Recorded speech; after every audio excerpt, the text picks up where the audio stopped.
Okay, so here we are again for another live, like we are every Thursday, starting around this time, which is 11:30 a.m. Pacific time in California. So we'll wait for some people to get in here. I'll check some recent comments. Sounds like they're doing some stuff outside. Hopefully that's not too loud. But yeah, lots of recent comments this week. Questions about a before n and m, which we can talk about. Posted a major lesson recently, all other major linking rules. So if you haven't seen that, you should go check that out. Some of it might surprise you. Let's see what else. Lots of good comments on the minimal pair lessons, so definitely go train your ears with those. Let's see here. Hello, Sedent. Good to see you today. I don't see you every week, so always good to see you. Long time no see. I need to put a different cap on this. This thing has a straw inside. Doesn't look like it, but it does. So how are you?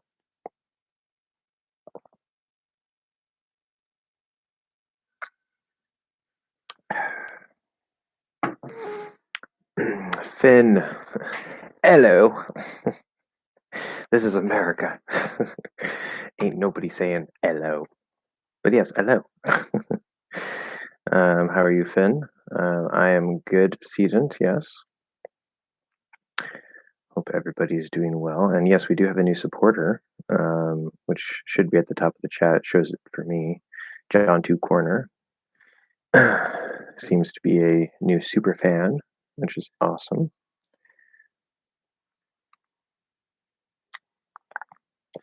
Steve is here. All right, we're getting all the gang together. Good. Everybody's coming in. So how are you, Steve? Hope everything is good. Let me know if you guys have questions. We'll start off on that. Otherwise, I got to think of something here. There was one question. I got lost in my chat history, or the comment history, so I'm not sure where it is. I don't know why it would. Oh, that's why, because I have a search term on. So it's not showing me. If I say next time, dropping the first T, will the second T be unaspirated?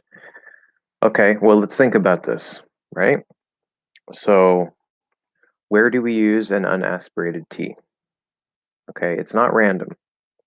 We use an unaspirated T if it's at the start of an unstressed syllable, right? Or more specifically, we use an unaspirated T if it's not at the start of a stressed syllable. That would be a little more accurate, because obviously we know if it's at the start of an unstressed syllable, it might be able to be flapped, right? That happens very commonly in the middle of a word.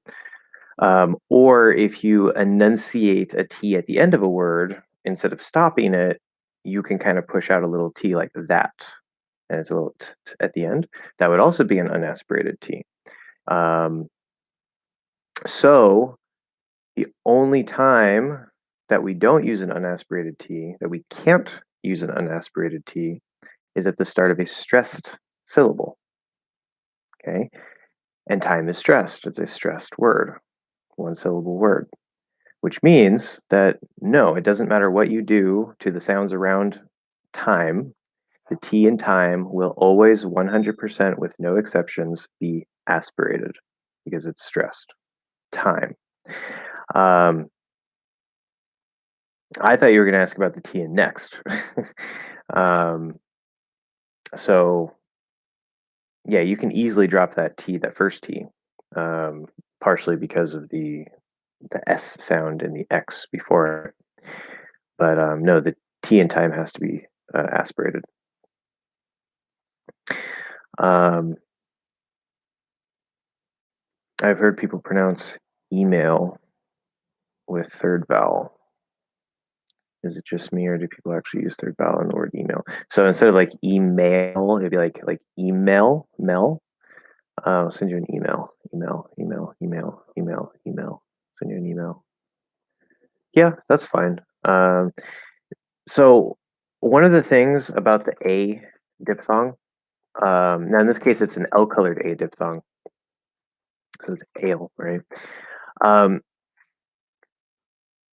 there's some interesting things between and A, and it's not always 100%. It's not like you can just randomly change into A, but very often there's a few things that we can do with A. Number one, we can cut the diphthong. Um, cut the diphthong. That's what I call it. I don't know if anybody else calls it that. But that's where we don't do the full diphthong A. We sort of just do the first part of it and maybe go a little bit towards the ending point, but then we just go into the next sound. And that's going to sound very similar to just the regular third vowel. So instead of saying, let's do one that's not L colored, day, right? Instead of doing day, I could do day, day, day.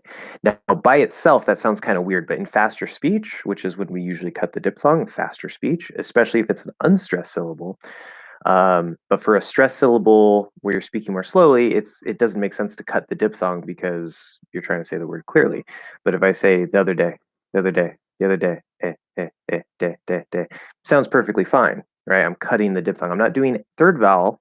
I'm just using the start of A. But then there are cases where, like, say, in email, where if you go all the way down into an L-colored third vowel, it sounds similar enough that it's fine. Or in, say, carry, right, which the way I speak and I teach you is with air, not ar, because ar doesn't exist in my speech. You could also, instead of doing third vowel R colored, you could do the start of A R colored, and it'll sound just fine. Like there's no problem with it. If you go all the way into like A and R colored, that like carry, that's going to sound weird, right? But if you just do the start of it, it's so close it doesn't really matter. So that start of the diphthong A and the third vowel are really, really close. And in the flow of fast speech, often they're going to sound almost the same. Now, if you try to say day with and you say like at the end of the day, at the end of the day, now it doesn't quite sound right. So that's why I say they're not interchangeable. But there are cases, like say with email, where you can kind of do both and it doesn't matter. So it can work in some cases, yes.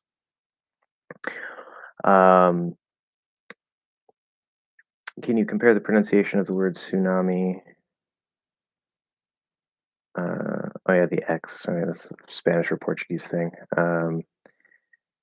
So we would say with, because I think in Spanish you would say por, but maybe also in Portuguese we would say compare with. So let's see. Anyway, can you compare the pronunciation of the word tsunami with if it existed, not if I existed. I hope you exist. Tsunami. So technically, I mean, it's not an actual word, but on Cartoon Network, you're welcome, Stephen. On Cartoon Network, there's a program. I don't know if it exists anymore because I know it moved to late night, but I don't watch TV much anymore. I just watch anime directly. It was called Toonami. And that's exactly how we would pronounce it. It's like tsunami, but with a T instead of an S. The thing about the word tsunami, in Japanese, it's su, su, su. So it's T to S, right, where they push that S through the T. When we adopted it into English, we dropped the T. And so we actually say tsunami with no T. So the T is just silent. You might hear some people trying to say it with a T because it's spelled that way and maybe like they know how, Japanese people say it or whatever. And so they try to say it correctly. But most English speakers will just say tsunami, at least in American English. That's my experience anyway. Maybe my experience is limited there. But so really the only difference between tsunami and toonami would be one has an S, one has a T. If you were to do the TS combination, tsunami, tunami, tsunami, tunami, you're just pushing an S through the T. The T does not release. Remember, the TS combination, I've talked about this a few times before. The TS combination does not have a T. It does not have a T. Okay? When we say wants, he wants, there's no T there. There's the illusion of a T, but if there were a T there, then it would be wantus, wantus, wantus. Okay? We don't say that. We say wants. Regardless if there's an N there, it could be like what's. Okay, it doesn't matter. What's that? It's because we're doing sort of a special modified version of the S where the S is starting from that closed position in the T position, but we don't actually release a T. There is no T. It just the S gets pushed through that position. That's all that happens. So it's a special kind of S. So even if we were to say tsunami, there's no T there. So comparing tsunami and tunami actually, if you're basing it off of the T, it's still one doesn't have a T, so there's no reason to compare them. Is there such a thing as a flap N? No. No, because N goes through the nose. As soon as you release the position for N, it goes away because it has to go through the nose. If you flap it, then what are you gonna do? Like, like it doesn't work. Yeah, so there's a flap T and a flap D because, well, the flap T is the flap D, right? As I call it, but the spelling of T and D can flap into a D sound. That's because of where it is at the top here. It could just tap and go depending on if it has the right conditions to trigger that, right? Surrounded by two vowels at the start of an unstressed syllable, or maybe linking to a vowel sound at the start of the next word. So the N is in the same position. It's a good question, but no, the N will not flap. A nasal flap. No. Like, I can't imagine how that would exist. Because I mean, I guess the velum in the back, the thing that opens and closes so that the sound will go through your nose or not. I mean, I guess you could try to flap that, but there's like no point, and it would just kind of be like, I don't even know if I could do that. Like I can't, I don't have the physical control. In wana is just an N. It's just you close the N and then you release it. Wana. It's not flapped. It's just when we're speaking at normal speed, right? We don't say wana. Okay, there's no reason to hold it. You speak at the speed you're speaking. If I'm speaking really fast, wana. So it doesn't tap. It makes full contact. The sound goes through the nose, and then I immediately let go of it. That's all it is. It's just an N.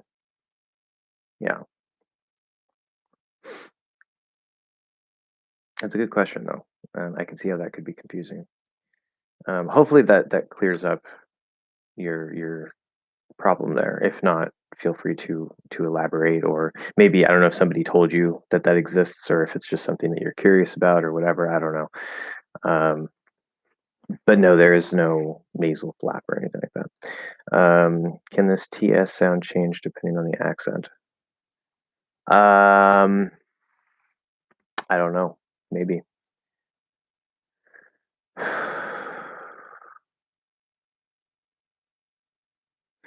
I would probably say no. I mean, I guess it's possible off the top of my head. Like, I can't think of how somebody would pronounce it differently, except if we include broken grammar. So let me see if I can think of an example here. Like informal broken grammar, native broken grammar. That again you might hear in sort of like hip hop and rap a lot. But I mean, a lot of natives speak like that. Certain things, like we break grammar certain ways, regardless of our dialect. Hello, David, and welcome to our stream today. Hope you're well. Let me see if I can think of an example, because I'm trying to think like if it's like, what is your name, right? In a very informal sounding sort of broken grammar way, you could say like what's your name? What's your name? Actually, I would actually call that. I get technically it is broken grammar because we're dropping the is, but that actually doesn't sound too informal. That sounds pretty normal. So, anyway, but yeah, it would sound like what's your name? Sound kind of like that. What's your name? What's your name? And so instead of say like what's and then you're right, the t and yeah like to blend into ch. And if we're speaking really quickly and I would say probably a little more informally, um, you can kind of just directly blend that T into the Y instead of the S. So now the T does exist, but it's blending with Y instead of being the point where the S point pushes out through. Um, so something like that could exist, yes. But if it's actually like a TS and there's nothing special going on, like we're not breaking anything, it's just the normal flow of speech, then I don't think there's any way that people would pronounce it differently based on the accent. Um, so I don't know. Hi, sensei and learners. Sensei. Oh. 今日、私は sensei です。I know it's not right in Japanese to call yourself a sensei. I forget the word. There's another word that teachers refer to themselves as, but I can't remember it right now. So I'm just going to say 私は sensei です. Anyway, I'm fine, although a bit busy. How are you, Professor Moore? I am not a professor. Psh, psh, that's okay. You can call me whatever you want. I don't care. It just feels weird. Like when people call me sir, professor, like whatever. It's like, sounds too fancy. But I am fine. Yes. Also, very busy, extremely busy. So yeah, that's what happens when you're working 2.5 jobs and trying to do YouTube and just too many things. Too many things. What are the perks I get if I become a member? That is a good question. If you go under this video, there should actually be a join button. If there's not, for whatever reason, you can go to my channel page. And if you click on the join button, it will tell you the perks for each level. So it depends on the level because the lowest one is like $2 US dollars per month, and you don't get a whole lot for that. It's just you're kind of just like, hey, I want to support you a little bit. But as you go up, there's more and more perks.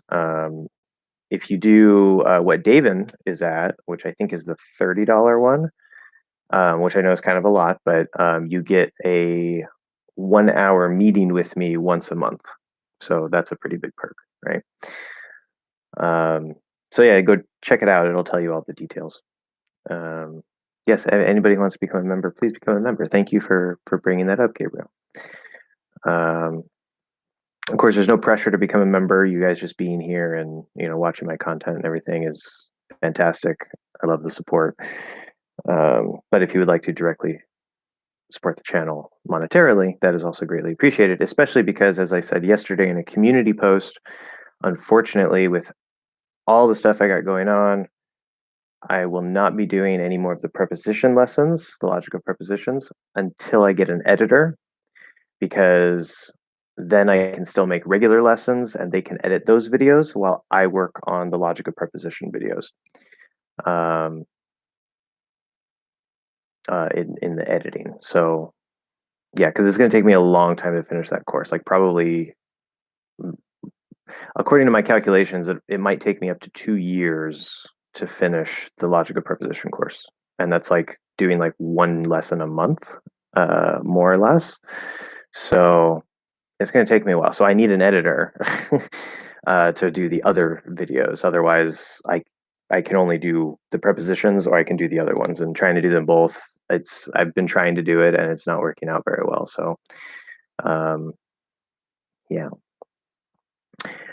Let's see, Finn, are with this and with his different? Okay, good. Quick note, if you can, if your keyboard has it, try to use quotations. I understand some people don't, so if you don't, you can maybe use like parentheses or something. So like with this, right? With this. Whoops, didn't even do it right. With this, right? It's just a convention in English so that we can like parse out the words better and separate things, and makes it easier to read, and less potentially confusing. But yeah, so our with this and with his different. Yes, yes, they are. So with his, start there. When we go from th, well, from any consonant to a word that starts with h, if the word that starts with h is stressed, we're a little more likely to keep the h. But especially in faster speech, you can always kind of like push through the h at the start of a word and connect to the vowel. It doesn't really matter. So with is a consonant. We can his is not even stressed. So again, you could keep the h. Very likely, we're going to push through it, especially if it's not stressed. So the h is going to disappear, and we're going to get like it's going to be like with his. Okay, with his. Okay, so with his car. We went there with his car. With his car. And the th in with could be voiced or voiceless. It doesn't matter for that particular word. Because there's a Z shortly after it for me, it feels very natural to try to make it a voiced TH to kind of just keep that flow with his, with this, with his, with his, with his. But it doesn't matter.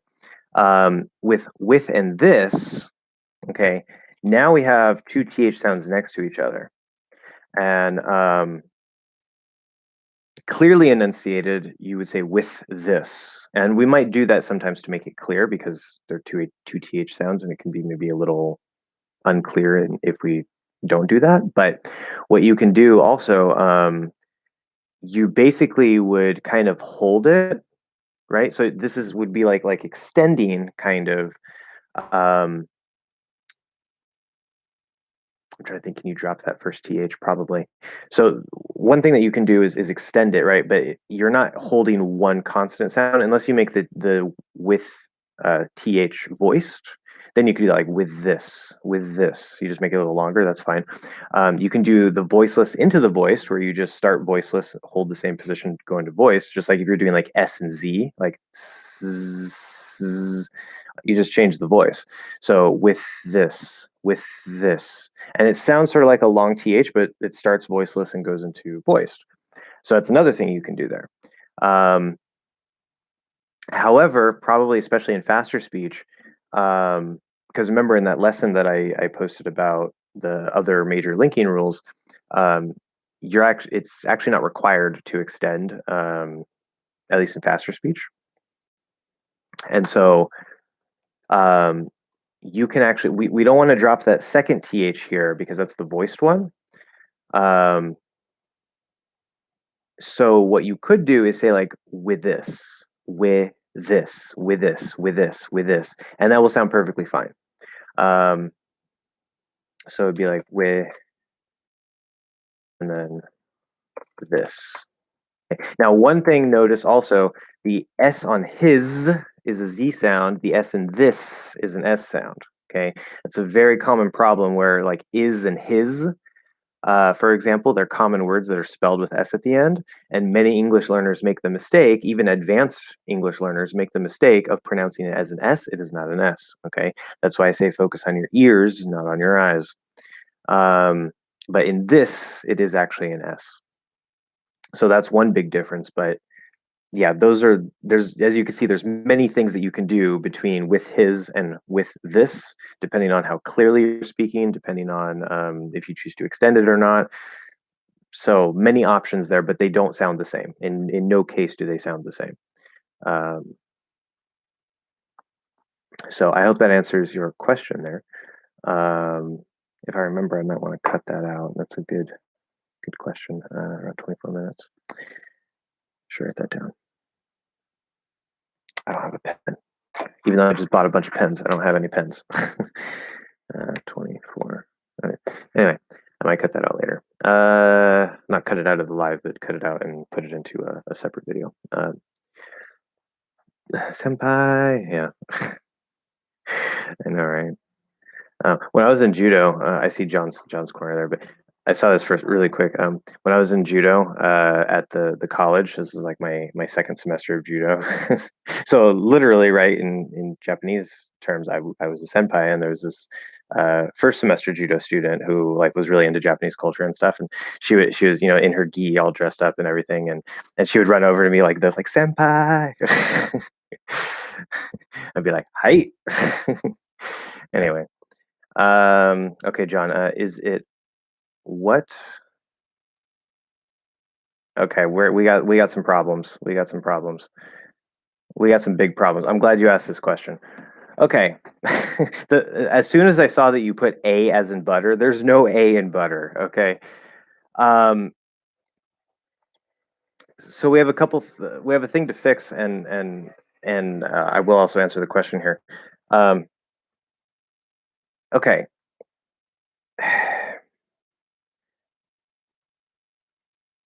Where to start here? Point number one. So we know that there is, in terms of the schwa, okay, and there's a reason I'm talking about the schwa. In terms of the schwa, the schwa technically is the upside down E, right? And it's usually super small, super short. Okay. Then there's the upside down V symbol, which I also call the schwa. It's not the true schwa, but they're basically the same sound. It's just the upside down V is usually a little more open. It's louder, and but to an English speaker, they sound pretty much like the same sound.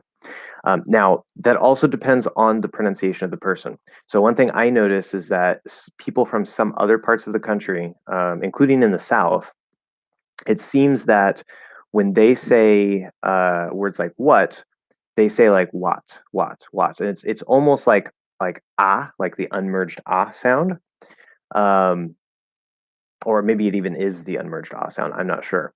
Uh, the way that I say it, sometimes I'll kind of open fully into that sound. Um, but I would describe what as having a schwa. Okay. If it's not a true schwa as in the upside down E, but it's that same basic sound. What? Now butter uses that same sound. Butter, what, wah. Okay. It's exactly the same. But that is in no way an A sound. Okay.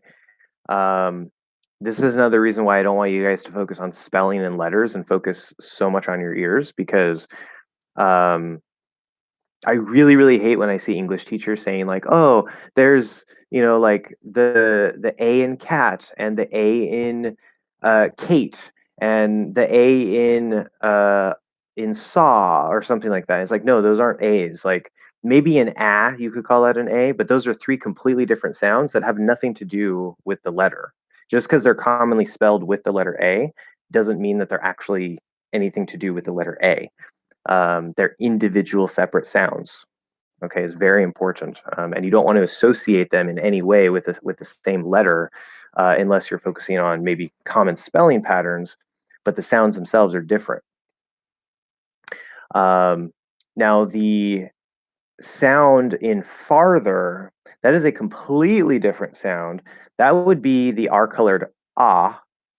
Um, and I think for people who don't have the merger like I do, the ah cot merger, they probably use the unmerged one up here, and they'll say like farther. That's so weird for me. I don't. Maybe that's not even right. I don't know. I don't know how they would say it, but um, R.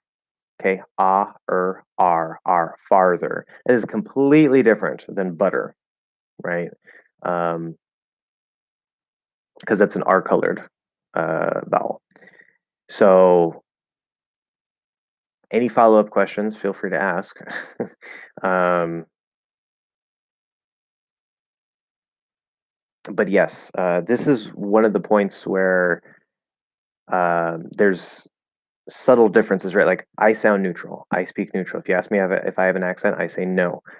People from other parts of the country, they also sound neutral. You ask them if they have an accent, they'll say no. Technically, both of us are lying because we do both have subtle accents, but we still sound neutral.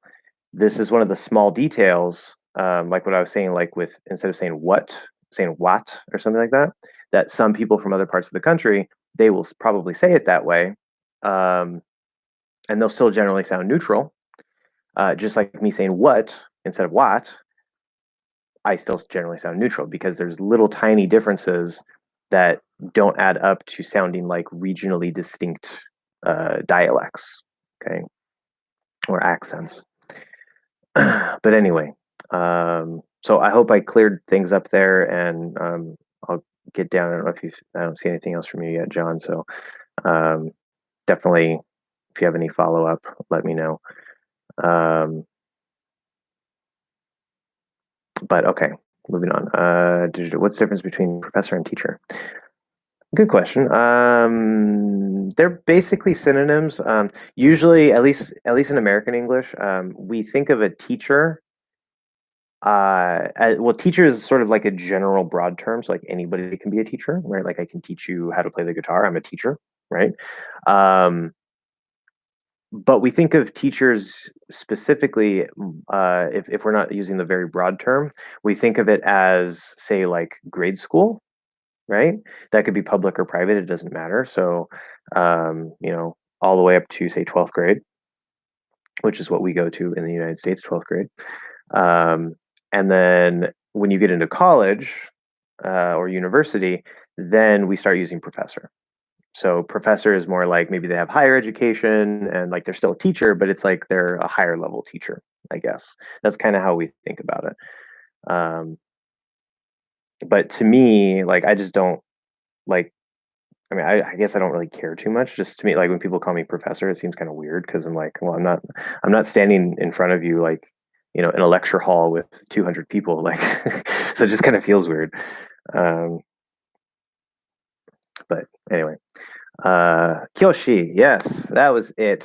See, I knew it was something with a K, but it was just like it wouldn't come to my mind.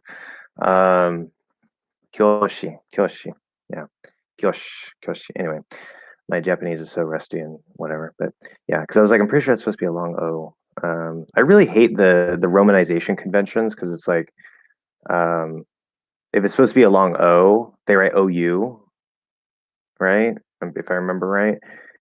But it's like it would make more sense because obviously sometimes they put the line over it, right? And that's okay. But if you don't have that ability, like you should put two O's. Like, why would you not put two O's? Kyoshi, right? Anyway, um, same thing with A. Oh yeah, because it's based on the way the Japanese people spell it. Yeah, that's right. Because they'll write it like with the letter for u, like the kyo and then u, which I don't know why they do that. Like it's weird. Okay. Anyway, enough about Japanese. I have two questions. Okay, Wendell, welcome to the chat. Let's see your questions. Hope you're well. I have lots of people to work with. Is that sentence grammatically correct? You have lots of people to work with. Lots of people to work with. Yes. I'm not sure why it wouldn't. You might be asking because with is at the end, in which case there's absolutely no problem with that. That's where I would assume the question is coming from. Um, put prepositions at the end. Do it. Do it as much as possible. um, Now, obviously, we don't want to artificially break, things. Prepositions don't have to go at the end necessarily, but if that's why you're asking, just everybody, here, like this whole idea that you can't put preposition at the end of a sentence. I don't care who tells you that you I don't care who tells you that you can't put a preposition at the end of the sentence. Ignore them. Absolutely 100, 1000 million% ignore them. Because number one, phrasal verbs wouldn't exist, or they would be said very awkwardly. And this is an old rule that some, how do I put this nicely? I don't want to use that word on stream. Some grammar police people still, for some reason, say that it's a rule, even though nobody speaks that way. Like nobody. Put prepositions at the end. There's absolutely nothing wrong with it. Anyway, so that aside, the vowels in these words, work, first, confirm, word, turn, especially the word were, are pronounced with only one vowel sound or two distinct sound, including R. Good question. Very, very, very good question. This is all just the vowel sound. That's it. Okay. Work, first, confirm, word, turn, were, all just the vowel sound. That's it. Now, if you go to the dictionary, they're probably going to show you something like a schwa symbol plus an R and all this nonsense. And I don't even know why that, like, no, it's complicated. It doesn't matter. You don't have to try to, like, I don't even know how you would R color a schwa. It doesn't like work. Like, no, it's stupid. Um, Even if there are some people who maybe for whatever reason speak that way, it's not required to sound natural. It's not required to sound neutral. Make your life easier. These are all the same vowel sound. It's just the vowel. That's it. Okay. Um, its value changes depending on the region. Do you gain less from it sometimes, right? Oh, I don't even know what this is related to now. I just mentioned it for you to promote it. Good job, Gabriel. Okay, so see, its value changes depending on the region. Do you gain less from it sometimes, right? So let's see. Are we still talking about the TS depending on the accent thing? Or was it something else I mentioned? I don't even remember now. You can clarify that if you want. I lost the thought there. Samir, welcome. Glad to see you here. Could you announce some close videos we can? Okay, so some upcoming videos. That's a good term to know. Upcoming videos. Yes, provided that the noise outside isn't too loud. So unfortunately, I am not the most organized person who, plans like 10 weeks ahead or something like that. So I try to do that kind of, but yeah, usually what happens is like maybe that week or even like just a few days before, I'll kind of figure what video I'm going to make. Um, you do know right now that, as I said, I'm in a sort of mini mission until October to try to finish the pronunciation course. So you should be expecting pronunciation videos. But as for the exact one, see, sometimes I kind of wait to the last minute and I'm like, oh, I have to make a video. And then I'm like, okay, let me pick a topic that is going to be in the pronunciation course that's shorter so I can actually make it in time because I'm not as organized as I should be.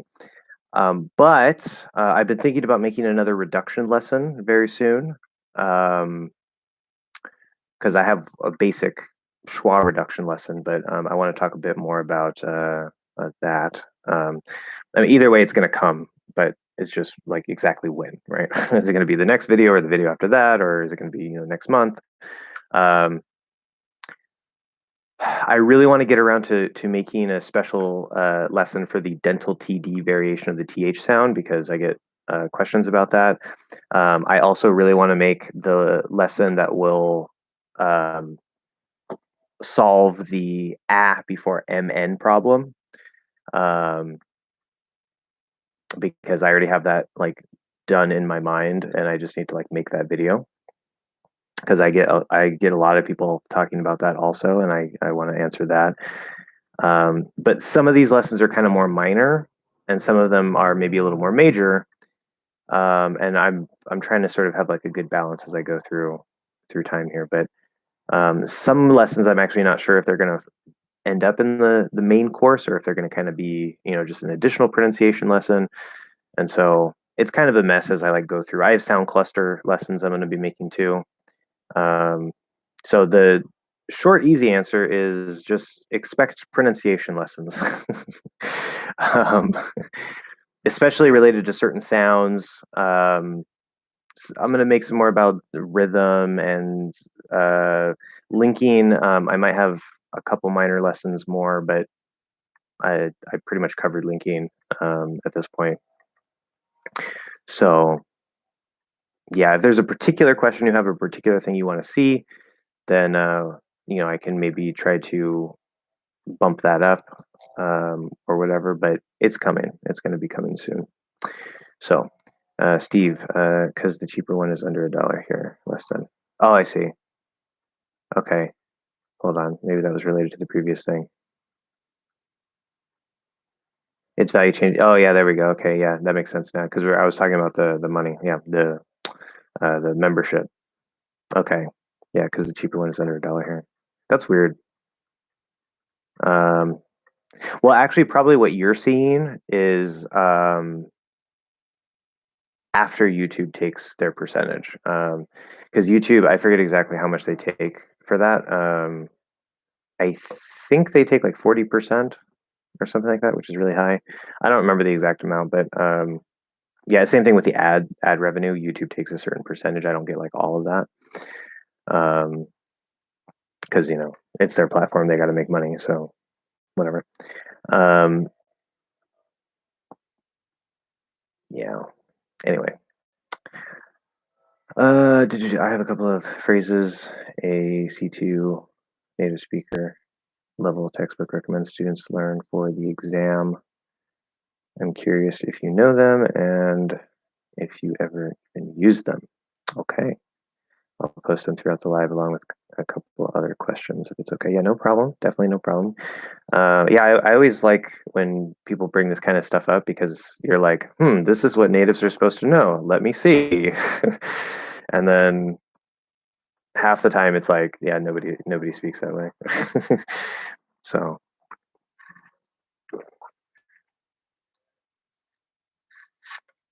which by the way, I agree with many of the polyglots that C2 is not native. Um, it's usually called native-like or bilingual, but I mean, if you reach C2, especially if your pronunciation is perfect, people will probably think you're a native. That's not really a question as long as you have the pronunciation down to fool them. Like if your grammar use, your vocabulary use is as a C2 level, yeah, you're good. But is it exactly the depth of a native? I don't think it's exactly the same.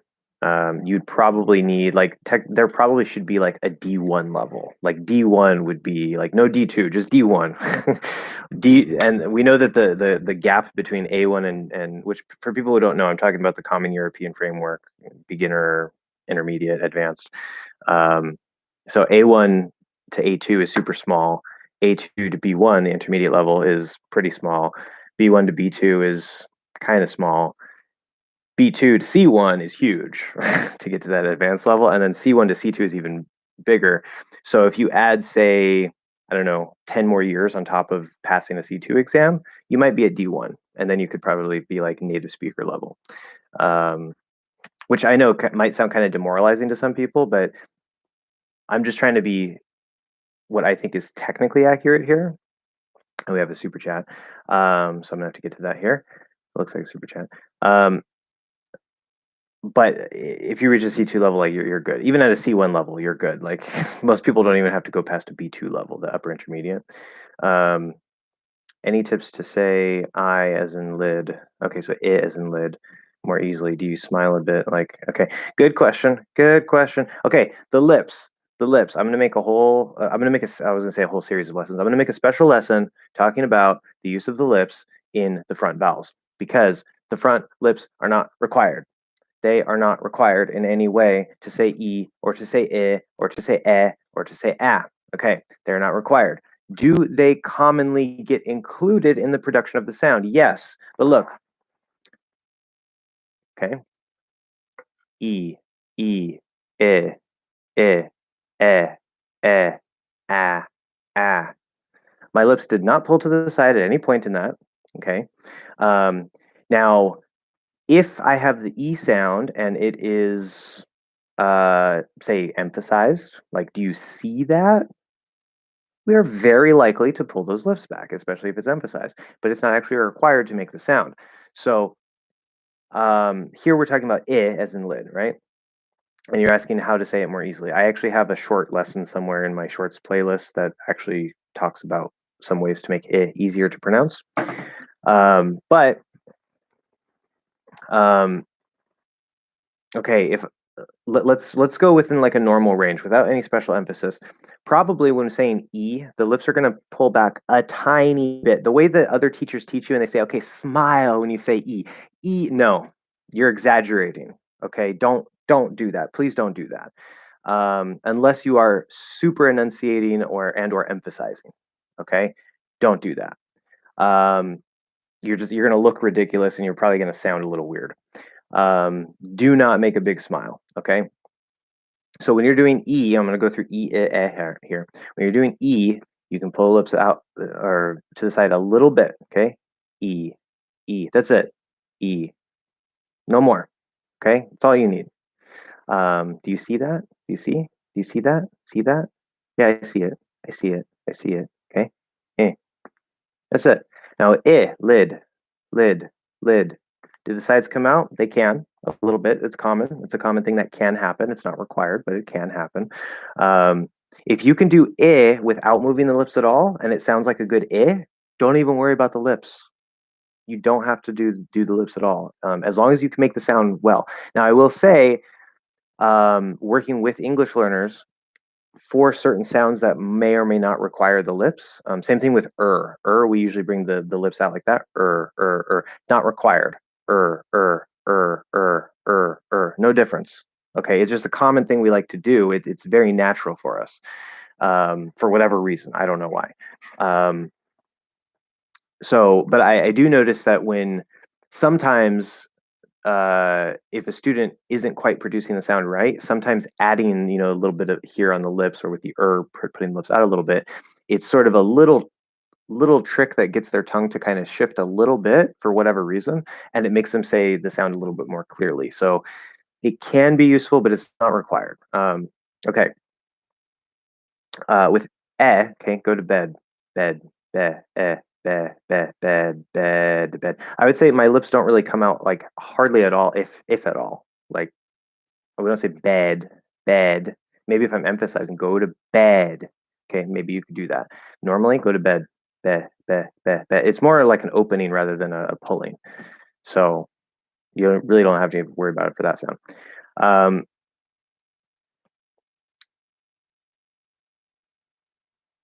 But the in general, the problem with the well, there are several problems with the but for all sounds, especially vowel sounds, right? Vowel sounds are open; they don't touch anything.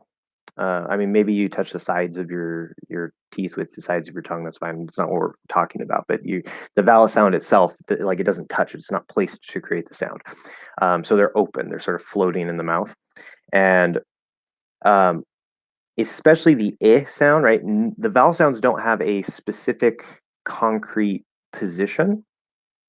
They have more of a bit of a range, and as long as you're within that range, you're going to sound fine. So obviously we know, like, okay, the E or the I is used with the front of the tongue. So if you have the sound back here and you try to say it's not going to sound like because you're putting the sound back here. Okay. So that does exist, right? There's a height, there's a backness, as we say, how far forward or back is it? But as far as like a pinpoint exact position, right? I can do from several different places as long as I still have it in the front of my tongue. I could do with my mouth more closed, like I'm going to say E, I, I, I. I could do, instead of with my mouth more open, I, I, I. That sounds a little bit different, but it still basically sounds like an I, I.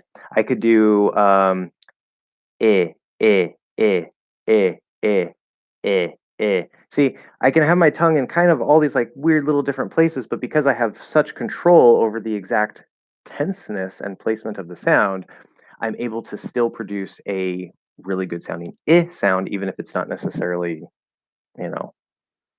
like a normal way to do it. And so there's actually uh, a couple different ways that you can do it, like with your tongue up like this, with your tongue down like that. And you can still make a really good sound. It doesn't particularly matter. What I'm actually going to make some videos on this at some point. What I'm starting to realize that I don't know why I didn't realize it before. I'm going to show you guys a magic trick. You want to see a magic trick for pronunciation? Okay, watch this. I am going to say every single vowel sound, except for O and U, because I do have to move my lips a little bit. But I'm going to say every single vowel sound that is a monophthong, the basic vowel sounds, okay? Including the half L, without moving my mouth and without really moving my tongue. Ready? Okay, we're going to go in order. Well, okay, my tongue is going to move a little bit, but my mouth isn't. E, I, a, ah, Okay, the lips, my lips kind of want to come out a little bit. Ah, ooh, oh, oh. Now, how is that possible? Tell me, how is that possible? Um, aside from the fact that I'm a native speaker and I have very fine control over exactly where to place those sounds, the reality is actually that for every vowel sound, whether it's in the front of the tongue or the back of the tongue, and regardless of how open or closed we might tend to make it, the vowel sounds are actually a tenseness, right? You want to feel a certain tenseness and sometimes also a particular shape. The E sound has a bit of a shape. The A sound has a bit of a special shape. Obviously, the sound has a bit of a shape. So shape might be important, but even for like ah or they don't particularly have a shape necessarily, but they do have a particular feeling of tenseness on a particular part of the tongue. Okay, that's what you're really trying to find. And that's how I'm going to start teaching this more. I'm going to start talking about it more in terms of where the tenseness should be instead of where the placement or like where you should put your tongue. Obviously, that's still an important piece, but more importantly is to get the tenseness in the right place because what a lot of not maybe not a lot, but what some English learners do that I've worked with, right? I say, okay, well, it's on the front of the tongue, and you're gonna kind of be around here. There's e, you drop too far, it's so make sure you don't go too far, right? Try to find the sound, and we say and they'll sound like and I can tell that they're placing the tenseness here, right? They're trying to bring their tongue into the right position, but the tenseness is back here. So there's no way you're going to make an I sound, even if your tongue is perfectly placed in the right place, if the tenseness is in the middle, because that's not where the sound is. Okay. So anyway, that's what I'm going to say for now. If you can find the video in my shorts playlist, there should be a link to a playlist or something. I on my main page. I don't know. But if you can find my shorts lessons, there's a lesson talking about how to do it more easily. I don't remember all the things I said in that video off the top of my head, but I hope that that's useful. So moving on. Let me actually 52. Okay.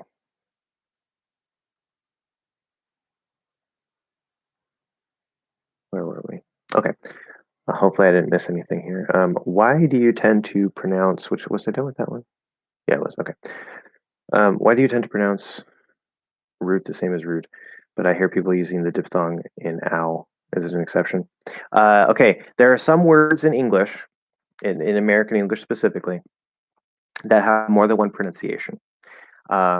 And the reason why they have more than one pronunciation is sometimes there's like an East Coast versus West Coast thing where people in one place will say it one way, people in the other coast or in the other place will say it the other way. But especially with the mass media and exposure to people from all over the country, regardless of where you're from,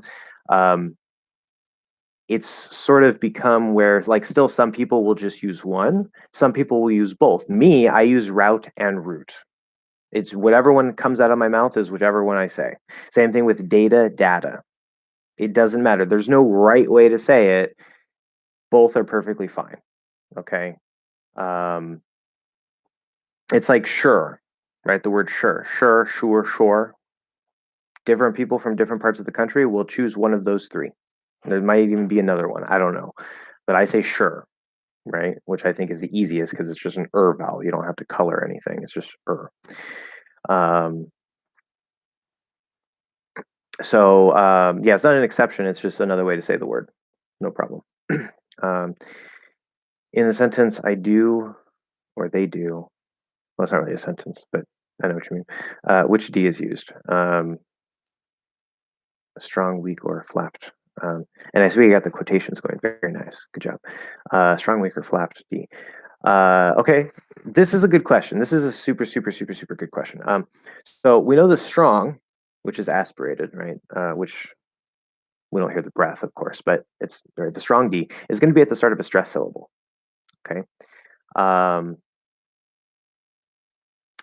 If it's not at the start of a stress syllable, then it might be weak, and depending on the conditions, it might be flapped.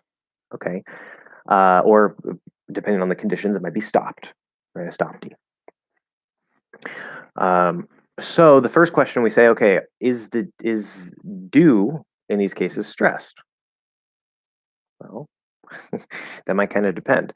If you say I do the dishes, okay, do is the main verb, in which case it is stressed at the start of a stressed syllable, so it's going to be strong. Okay, I do the dishes. I do the dishes. Okay. However, do is also used as a very, very common helping verb or auxiliary verb. And when it's used as an auxiliary verb, it's just grammar. It's just there to help like make the question or make the negative or whatever. Now in the negative, if it's contracted, don't, which is how we like 99.9% of the time say it, not is stressed. And so that the D and don't will also be stressed because now it's contracted and gets stressed. But if it's like do not, then that do is not stressed. Or if it's do you like it, that do is not stressed.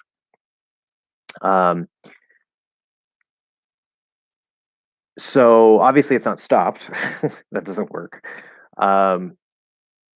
Here in these cases, we have I and do, and we have they and do. Now there's an interesting thing that happens because the flapped D is supposed to only work inside of a word or between words, right? Like if say you have oh, I can't think of it. One. Let's see here. Aid is okay. Aid is like the aid is appreciated. Like I appreciate the help, right? Aid basically means help. So the aid is right. Now we have the vowel, and it's connecting over, so it can also flap there. It's like it's a two-syllable word, so that's fine. But we don't have that here either. It's at the start. But we do have those two vowels, I and u, or a and u. If it is the main verb, like I do the dishes, you don't flap it. Okay. Maybe if you're speaking really fast, like I do the dishes, then maybe you can kind of flap it and it's just generally unclear, and that's okay. That's a special case. But in normal speech, or especially in enunciated speech, no, it's not going to be flapped. It's going to be strong. Okay. Remember, flapped is just the second weak version. So it's going to be strong in those cases. But if it's like I see, when we use do to replace a verb, like I do it every day, I do it every day, I do it every day, I do it every day. It's actually kind of hard for me to tell if that's supposed to be stressed or not, because it's a replacement. So you would think, well, it's an auxiliary verb, right? But it's sort of replacing the main verb. So should it be stressed? In that case, I don't think it particularly matters. But if you try to flap it in that case, like, oh, hey, do you run? Yeah, I do it every day. I do it every day. I do it every day. It's like, I do it, I do it, I do it, I do it, I do it every day. I do it every day. It sounds a little bit weird. Or they do it, they do it, they do it. It almost sounds kind of like I have an accent now. It's like when I'm trying to intentionally flap it there. So I would say that maybe it could be strong, maybe it could be weak, but it's not going to flap. Okay, if it's not stressed, then it'll probably just be weak. But it's not going to flap even before it. Now, there's some special cases like that. I can't remember them off the top of my head, but there's some special cases where you can kind of flap the D there. I'm horrible with specific examples, but generally that's not supposed to happen. Okay, it's not supposed to happen. But notice this, right? So we know, like, if I say, okay, do you like it, right? This D is at the start of the sentence. There's no vowel before it to flap it. So we're not going to say, like, do you like it? Like, it's weird, right? But if I say, what do you like? Okay, Now here we do have that T there, but we know what and do are so common together that we can kind of just drop the T and flap the D to speak faster. This is a special combination. So wadu, wadu, wadu. Flapping that D there, again, it's a weak D. It's well, it is already weak. Flap is weak number 2. So it's already weak because it's at the start of an unstressed syllable because it's the helping verb do. And so if the conditions are met, meaning it has the oo after it and a vowel before it, even though it's at the start of the word, this particular do can flap. Okay, this would be one of the exceptions where it can technically flap. But normally, again, that's not supposed to happen with a D at the start, even if it's a weak D. Okay, so it's a very good question. Hi, here again. Well, welcome, Mario. Welcome, welcome, welcome. Glad to see you here once again. And let me know if you have any questions. Okay, at Theris, Josh will give you a good reason why, I'm sure, but if it helps, I've heard 2 pronunciations are in free variation. Exactly, they're in free variation. It doesn't matter which one you say. Meaning equals native speaker will use one or the other for no particular reason. It's like data being pronounced as both data and data, both are perfectly acceptable. Exactly. How do you pronounce pizza in English, and how would you pronounce it in Spanish? How would I pronounce it in Spanish? That's a good question. I don't know if I've ever had to use that word in Spanish. Because I would want to try to say it like English, but in English we do it's pizza. So this is another case where we have that TS where there's actually no T there. Pizza, pizza, pizza, pizza, pizza. There's just a schwa at the end.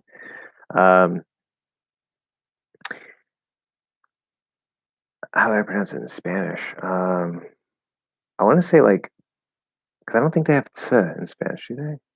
Pizza, pizza, pizza, pizza, pizza. And then I have Z in Latin American. Pizza, pizza. I want to say pizza. I don't know. let me have a Spanish dick. By the way, anybody who wants to learn Spanish and speaks English, or anybody who wants to learn English and speaks Spanish, which would probably be most people here. You know, you're probably not going to be English speakers learning Spanish in this group. SpanishDict.com. It maybe also be useful for some Portuguese speakers, since Spanish is so similar, but this is like literally the single best dictionary on the internet between Spanish and English. It is absolutely amazing. And it was like one of my main resources when I was actively learning Spanish a lot. Pizza.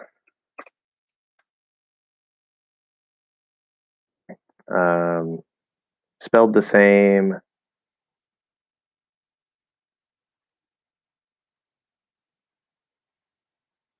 Oh, that's new. Wow, they have like they updated their audio. Like when you click on the audio for next to the word, it doesn't just play a robotic voice. They actually show a picture of like there's a video of a person saying the word, and you can actually see them, and that is cool. That's very useful.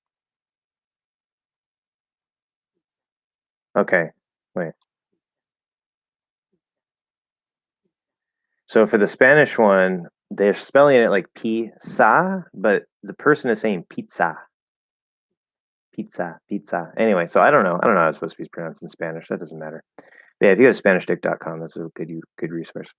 Grammarly. I forgot an R there. Grammarly says no to the prepositions at the end. Yeah, well,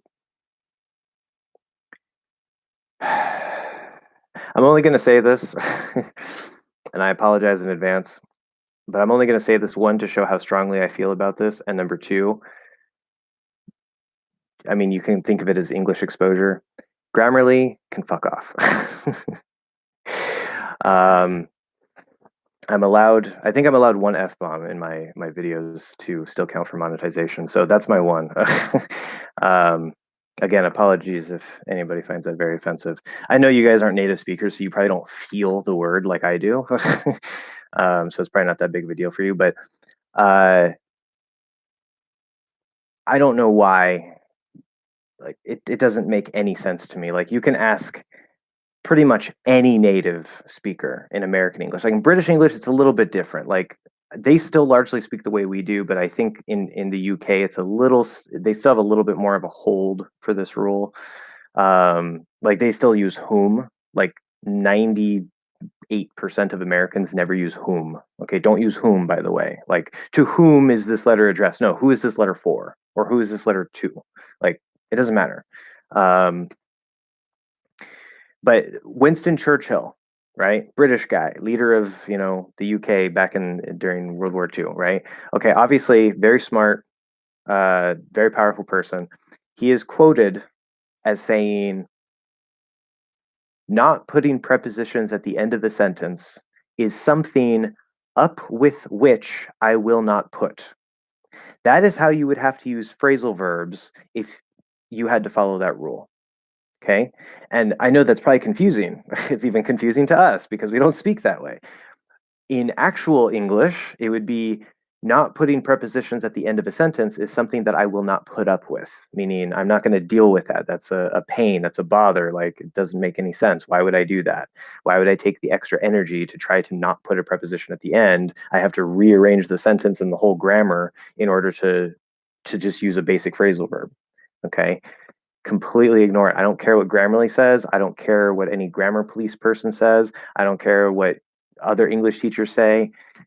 Completely 110,000 million% ignore that damn rule. Okay? Because natives don't follow it. It's an old rule that is almost completely gone. Okay? Now, again, as I said, right, if I say the meeting is at 9, don't say the meeting is 9 at. Okay? Don't just start throwing all prepositions at the end. That's a mistake. Right? But if a preposition lands at the end, there's no problem with it. Okay? As long as it is the way that we normally speak for that sentence, we don't have to put it at the don't have to not put it at the end. Okay. Phrases part 1. Okay, part 1. I feel like I'm going to read a book here. Okay. In lieu of, yes, I think some people say lieu, but that sounds kind of British to me. In lieu of, ad infinitum. I think some people say ad infinitum or infinitum even. I just say ad infinitum.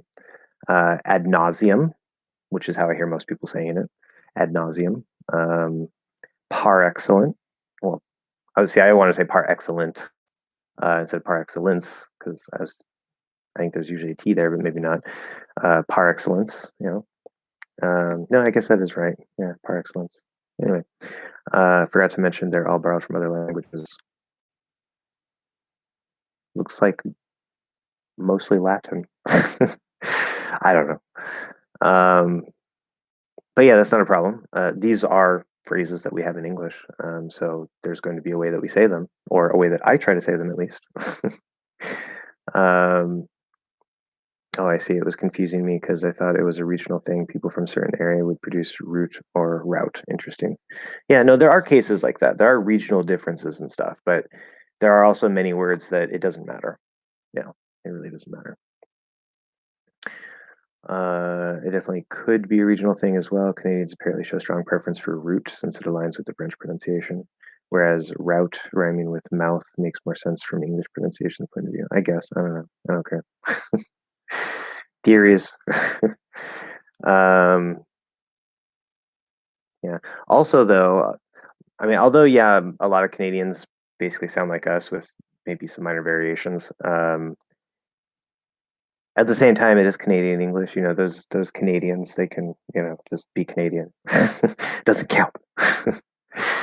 Anyway, Gladys, welcome to the chat. Sorry it took me a second to get to you here. I'm a bit behind, as I always am. Hi there. Help me with the pronunciation of, I think this word is misspelled. Because I think I know what word that you're thinking of. If this is an actual word, then I've never seen it or heard it before. Let's see what the dictionary says. Yeah, no results in the dictionary. I think you mean this word. You might not have the character, like the little hat over the A. I assume this is the word you're asking about, which is a word we took directly from French. And so it's probably going to sound similar to the French pronunciation, but we pronounce it chateau. Chateau. So it's well, oh my God. Chateau.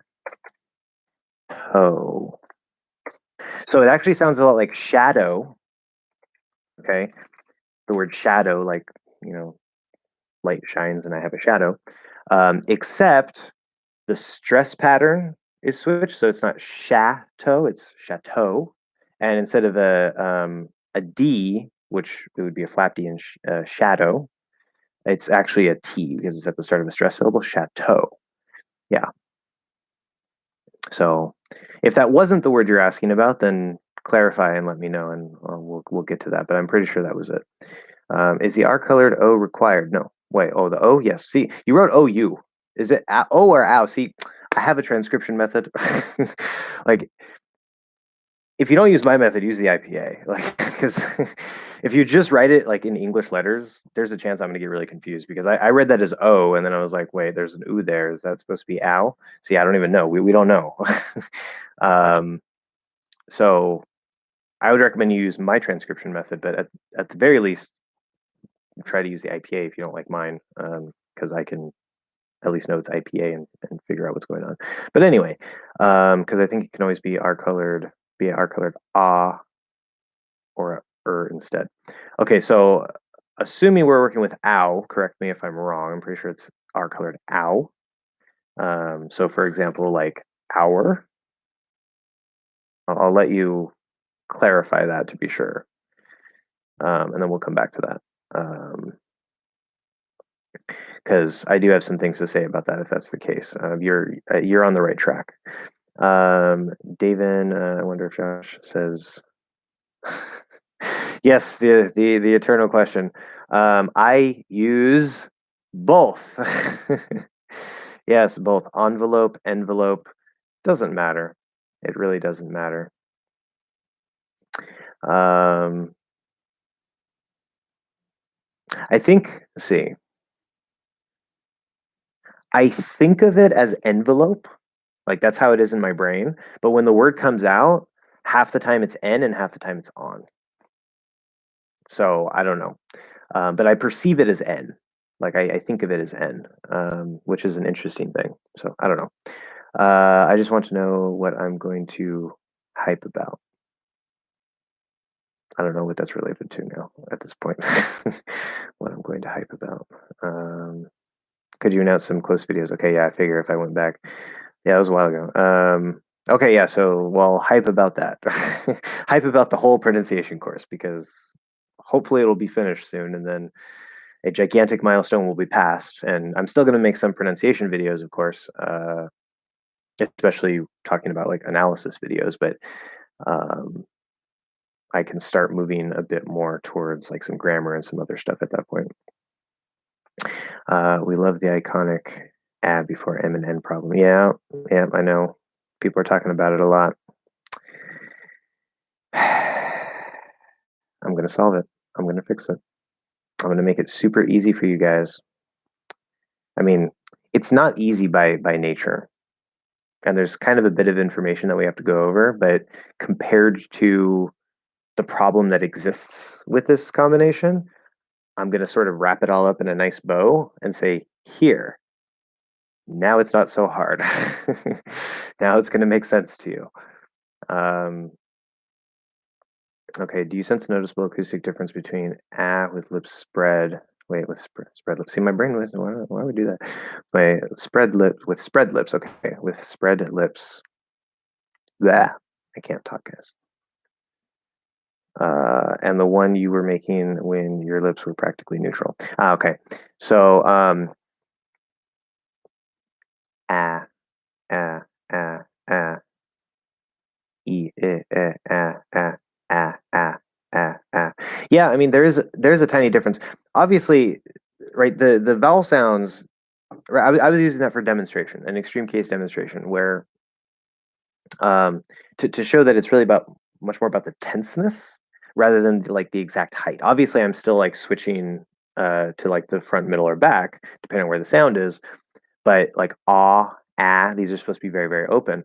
But even without opening my mouth that much, if I just get that tenseness right, it's still going to produce the sound. Now, it's not going to sound exactly the same. There is going to be a bit of a noticeable difference, not in the sound itself, but in how we usually hear it more open, right? So if I say even if I do the lazy or if I do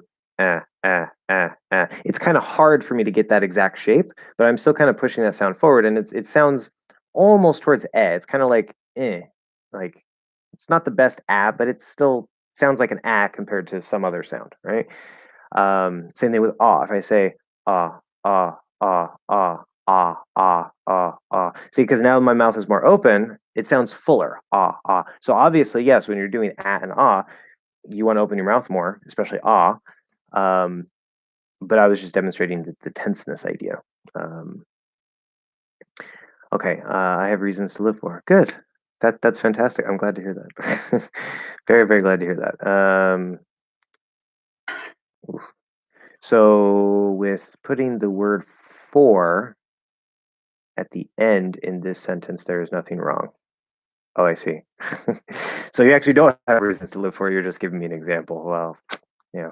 Uh, so I have reasons to live for. Yes, there's absolutely 100% no problem at all. That is super, super normal, common, everyday way that people speak all the time. All the time, every day. Most people, like 99% of people. Yes. I can't emphasize it enough, even in writing. Okay, even in writing. Now, the one place where this rule might still apply is in very formal writing, but even then, right, I've had my fair share of writing essays and academic papers, and although it is more common to use maybe some fancier structures, like say, I don't know, for what are we going to do this experiment? I don't know. Um, Even in those cases, there most of the time we're still going to put prepositions at the end. Okay, like you can probably go read some academic research papers right now. Just like look up random academic research papers, and maybe not all of them, but in my experience, like I get raving reviews. When I was in school, I got raving reviews most of the time about how good my essays were, and I would put prepositions at the end, like you know so that would be the only one possible exception is very formal writing, not normal writing, not speech, not formal speech, not very formal speech. It doesn't matter what kind of speech. It's not, this isn't an informal thing. Okay. It's just writing is a special case and formal writing is a very special case, which is one of the big problems because usually English language learning focuses a lot on reading and writing, and it tends to focus a lot on proper grammar. And so I've had a lot of students that they can't speak very well, and they're coming to me to learn how to speak, but they've spent a lot of their time up here, like reading academic papers and even writing academic papers sometimes. And then they come to me and they're trying to speak, and they're speaking like an academic paper, and it's just like it's actually funny. It sounds funny to be honest, but sometimes it's just like it sounds so ridiculous. It's like nobody talks that way. You sound maybe like you're from the 1800s or something like that. It's weird. So anyway, yes. So I have reasons to live for. Perfect. Absolutely perfect. If you say I have reasons for which to live, that sounds very, very formal. Like not even normal formal, like super formal. Like you're really trying to impress someone for some special reason, and you're probably not going to impress that person because it just no who talks like that. Like nobody talks like that. As a response, like yes, I do. Yes, I do. Yes, I do. Yes, I do. Yes, I do. Yes, I do. Okay, so now we have a little bit before the I, and so there's a bit more of like a flow to it. And I'm noticing, yes, I do. Yes, I do. Yes, I do.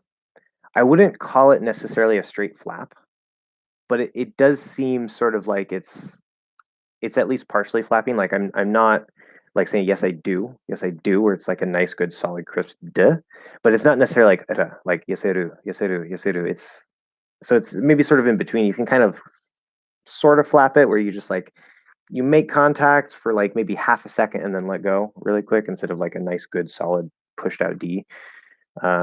This is technically part of like the range.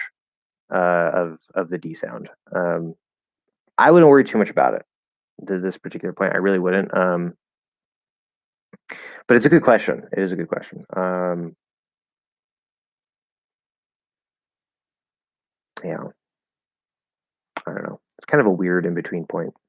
I've noticed several cases like that where we have like these weird in between things that sort of like it almost sort of like, not that it breaks the rules, but it's sort of like between two rules or between like 2 points in the range. Um, doesn't happen very often, but there are some special cases that can kind of be weird.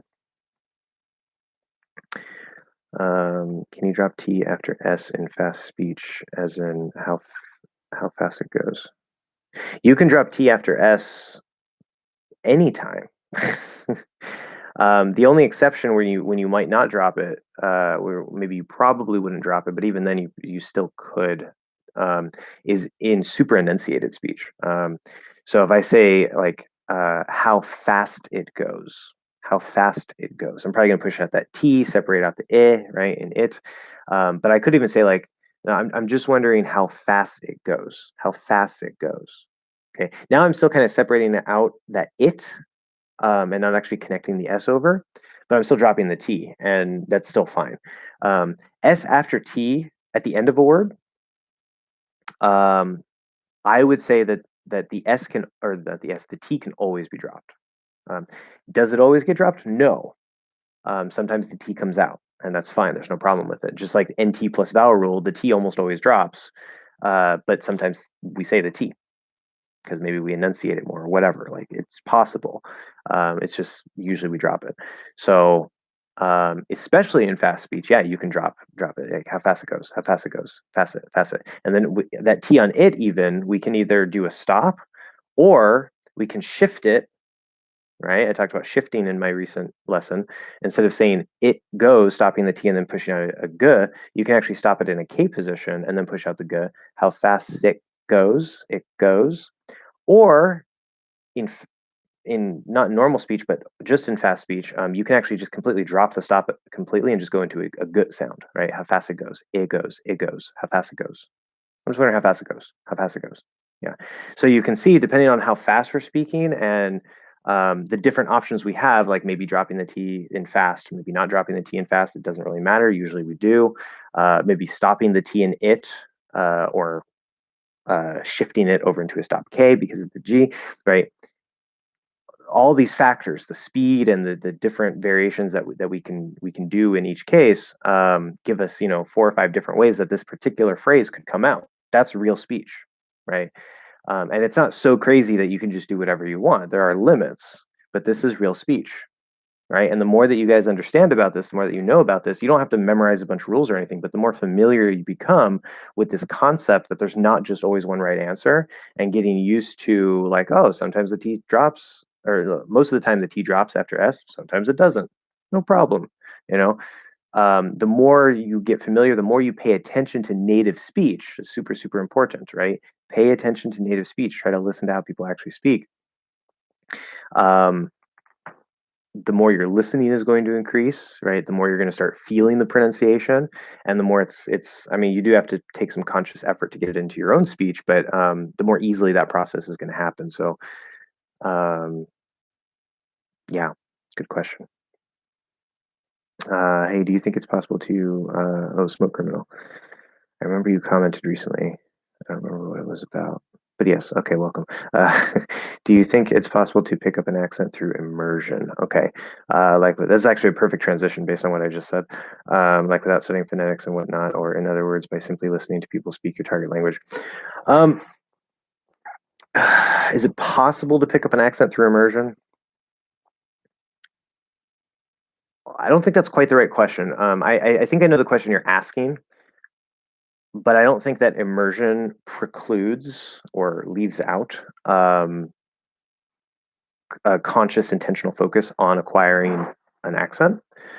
Because immersion is just like you're trying to immerse yourself in the language. You're listening a lot. Maybe you might be speaking a lot as well, but it's at least like you create a bubble, or you're listening a lot, you're probably reading a lot. You're just like surrounded by the language as much as possible, and in that you can include conscious pronunciation study.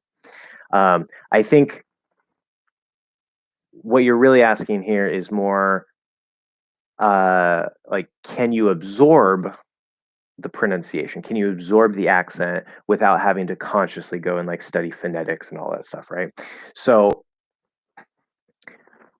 my answer to this is no.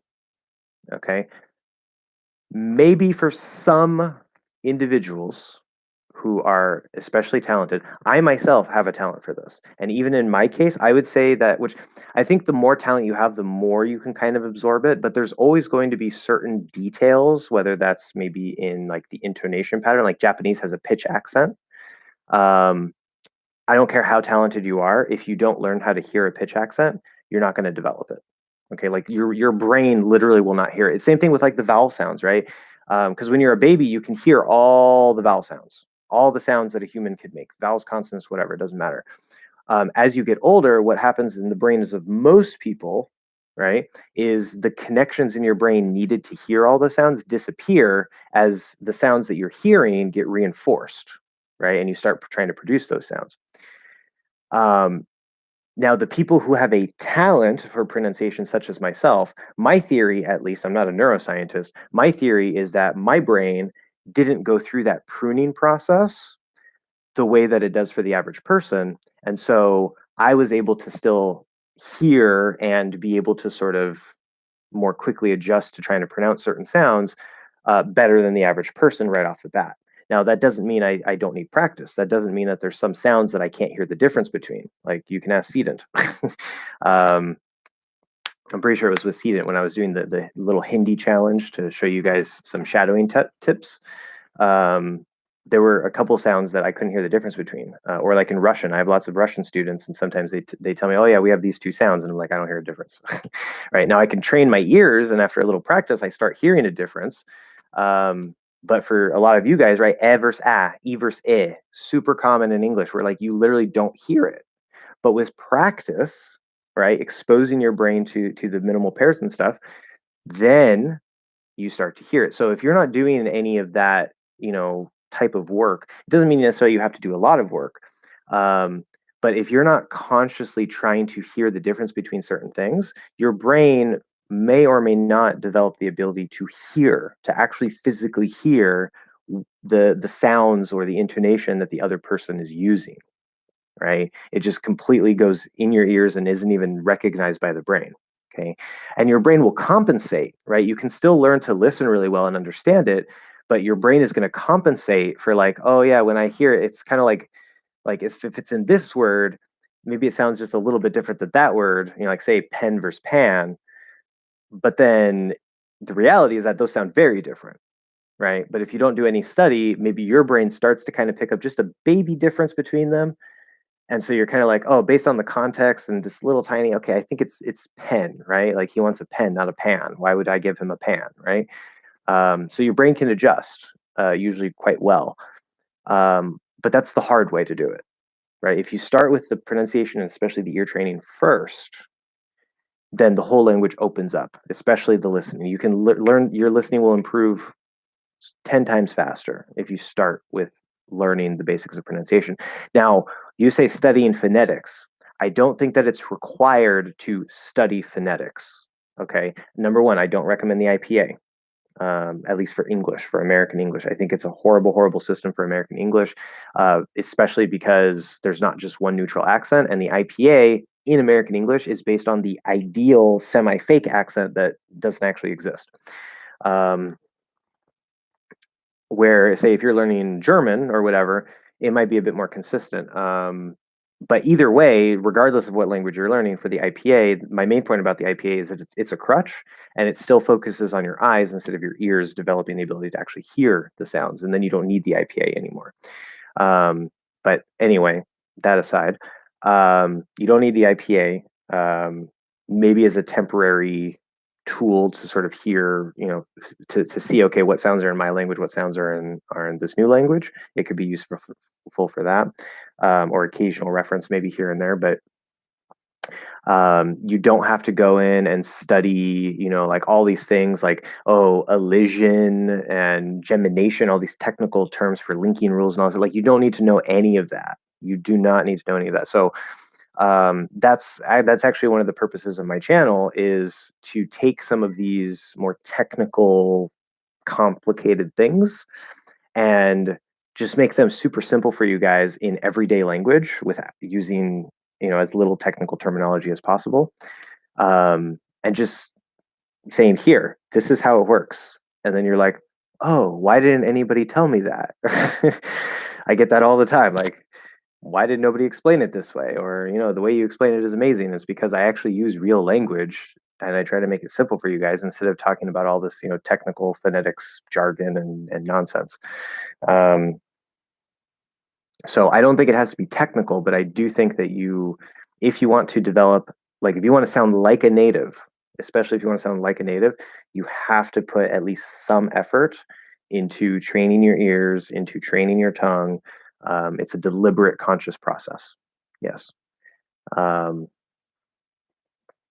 think of it like drawing, right? Like, I mean, if you draw a lot, like maybe eventually you'll kind of get better at it, but like if you just train your hand to do straight lines, it's going to make everything a lot easier, right? Where if you just like don't do that and you just like your hand is loose, like too loose all the time, like it's going to take you a really long time to get that hand control, and you may never develop it because you build up bad muscle memory, right?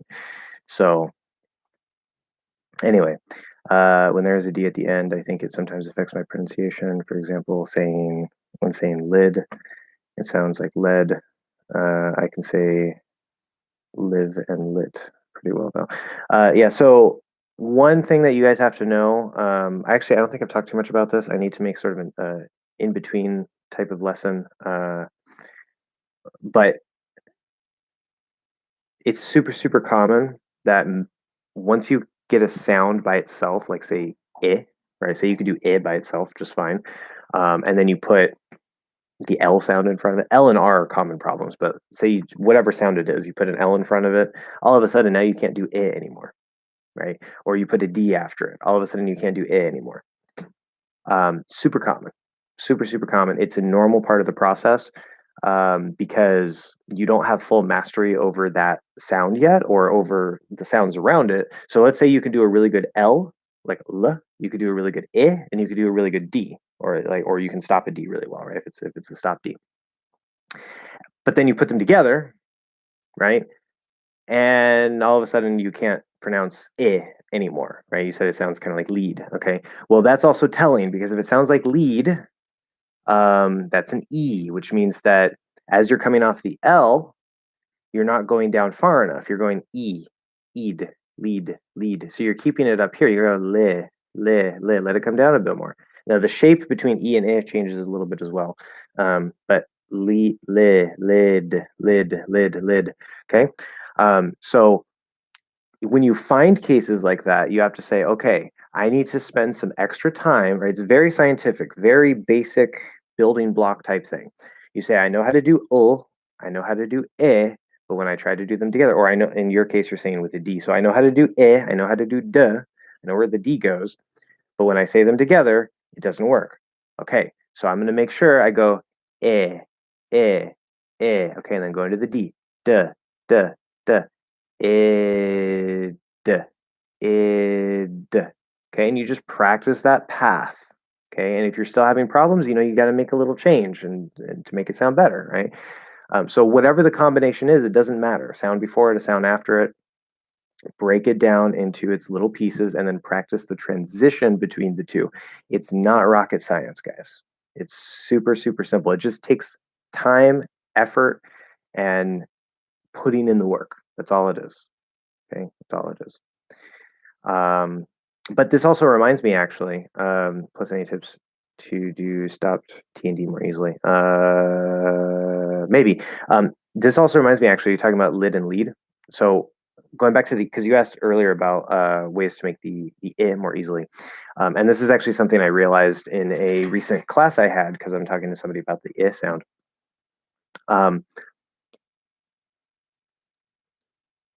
The biggest difference between E and I is the tongue shape. Because E has a particular shape, and there's actually sort of a shortcut hack here. And it's not necessarily, I think that for a lot of people, it should be a relatively easy thing to do, but of course, like depending on how fine of a control you have over your tongue, maybe it doesn't work right away for you. So I'm not saying it's going to make it easy, but it's a way that can make it easier, potentially. So if the E, right, this is top teeth, top of your mouth. So the E is kind of up in here, right? Now you don't want to be too far forward, like E, E, E. Okay, it's too much. So it's a little bit back. And obviously you're not so close that it's like, right? It's too high up. So just kind of right around here, E, E, E. Okay. Now, when we do that, there's in my tongue, it's kind of hard to do with my hand, but it feels sort of like the front part of the tongue. Okay, so like this is the middle part of the tongue, the front part of the tongue. There's sort of this like curved shape to it. Okay, and the tip kind of points down a little bit. E, E, E, E, E. And if I get rid of that shape, but I keep the position the same, eh, eh, eh. Now it sounds a lot like eh. That's strange. Now, of course, eh is a little lower, so it sounds a little bit weird for an eh sound, but it would be identified as an eh, not an e. Okay, so go ahead, do that. Try to do that shape for e. Okay, get it nice and good. E, E, E. Okay, and then all you're gonna do is I want you to just relax that shape. Don't necessarily do it like this because that's gonna throw the it off a little bit, but just kind of let the front of your tongue, not all of your tongue, just let the front part of your tongue only just relax down. Okay, E, E, E, eh, eh. And the middle of your tongue will kind of come down a little bit as well, and you might feel a little bit of like a dip going through like the middle of your tongue this way from front to back as it sort of opens a little bit. That's fine, but it's supposed to mostly be the front is going to kind of drop. Now you don't want to drop too low. If you drop it all the way, like it's not going to work. Okay, so you're just trying to sort of get rid of that shape, just sort of relax that shape down just a little bit. It's a very small change. Eh, eh, eh.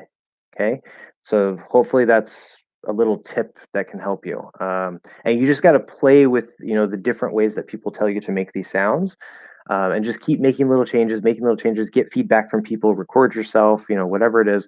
And once it starts sounding good, then you're like, oh, okay, here it is, right? Because you have to do the work of finding it on your own tongue. You know, we teachers, no matter how good we are, we can only try to, like, whether it's with a picture of the mouth or using my hand or whatever it is, we can only sort of point try to point to where it is and maybe how it feels. You're the one who has to actually figure out how to do that, and it sucks, but that's how it is. So any tips on the stops D and T to do them more easily at the Grammarly statement? Yeah. Any tips to stop D or T? I think I talked a bit about this last week, where you work with sort of cutting off your breath. I remember there's the held stop and the glottal stop. The held stop, you just go into the position and you just kind of like let it fade. You just don't push it out. Um, but if it's a cutoff stop, like a glottal stop, you really think of it as a cutoff. Okay, there's an important point here that's in the background that I think most people don't talk about related to this. And I'm actually going to make a lesson on this too, because it's I like in one class I fixed a student's problem with P and B, which, by the way, David, you're going to want to listen to this. I actually think I may have already told you this, but I have a student that he disappeared for a while and he came back. And before, he had a problem with the P sound. And I didn't think of this idea yet, but I had a class with him recently, and in that class I fixed his P and B, like just like that. And it's because not all dialects of English, like Scottish English doesn't really do this, but in American English, there's a certain amount of breathing through the sounds. It doesn't matter if it's voiced or voiceless. We have a certain amount of breath and airflow through our speech. Okay. Now you can overdo that. You can talk like this. It's too much, obviously. It's too breathy. But if you're kind of stuck in like this and you're stuck back here and there's not any flowing, and it starts sounding choppy, you get stuck here. That's like Scottish people, they tend to kind of get stuck here, and they're like, well, I'm not even gonna try because my Scottish accent is horrible. But anyway, American English has a nice, good flow. Okay, and for the stop consonants that are aspirated, we really want to hear that p, t, k. It's about time. It's about time, time, right?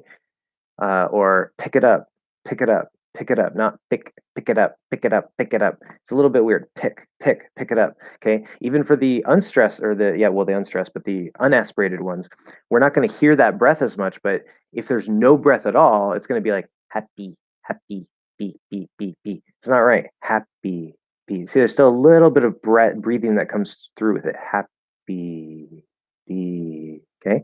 So, and that's true just for the general language, vowels, consonants, whatever. But for the stops, obviously we're stopping it, we're cutting it off. And this is actually one of the keys. If you don't have enough breath in your speech, like say you try to say the word that, and you try to do a stop at the end, if you don't have enough breath to start, how are you going to do? I mean, you might physically close the glottis, but you're going to say like that, that, that, that. Like, it doesn't sound like maybe it sounds kind of like a held stop kind of, but it's like what's going on there? Like, and then your volume is probably also going to maybe be a little lower because you're not breathing out as much. So that, that, that, and you can kind of hear it tail off at the end there a little bit, but then it right that right. Or if I say bad, bad, bad, bad, bad. So that's why when you do the voiced stops, as the air gets cut off and the air gets right, you close the D so the air starts getting redirected towards the nose, and then the air starts cutting off for the stop. You're going to hear it get a little stuck in the nose because there's this breath that is coming through, and then you're just shutting everything down, and then it just gets stuck there. Bad, bad, bad, bad, bad. Okay, if you don't have enough airflow, bad. Well, I don't even know if I could do that. Like bad, bad, bad, bad, bad. I mean, I guess it sounds okay, but it's still it seems a little bit off, a little bit not quite as clear. I don't know. Anyway, as long as you hear the voice there, I mean, it's gonna be fine. But for the voiceless one, like that, that, that, it doesn't really even sound like there's a T there at all. It's like almost like you're dropping the T. That, that, that. Okay, so it's a subtle little thing, but the breath is also a key part of it. So if you're not breathing out enough, that's going to affect your stops. But otherwise, as I said before, like right, practice that, and then you do a T, right? Like you say, which here's an intermediary step. Say you're going to say like at, like to practice it in a word instead of just like trying to do a T, right? So you're going to say at, and you're going to stop the T, but just don't add the voice to the ah. Just like pretend there's no voice.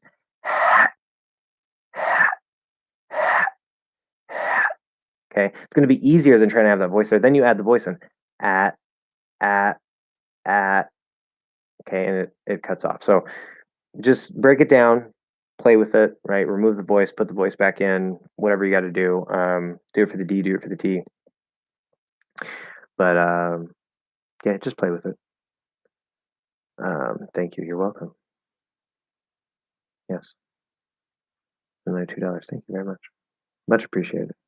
And just for a thank you, that's even better. Thank you. Oh, I'm so far behind, guys. Or 1:14. God, it's already been an hour and 45 minutes. Too fast. Time goes by too fast, guys. As an American, you interpret that Spanish pizza pronunciation as the ZZ being pronounced as the ATS sound. Pizza is Italian. The first pronunciation was perfect. Yeah, well, I mean, I can hear Spanish. Like, I know that I'm not mishearing things in Spanish. So, according to Spanish Dict, I mean, maybe this is a special case because it's the word pizza and I haven't heard that pronounced a billion times in Spanish. And so maybe my brain is a little bit off on this. But when I went to the Spanish Dict website and I typed in pizza and I listened to the Spanish recording, I can hear a ts. It's not just a s. It's like an s sound. It's a ts with a t in front of it. Maybe it's a little bit of a lighter t, but I still hear it from that t position.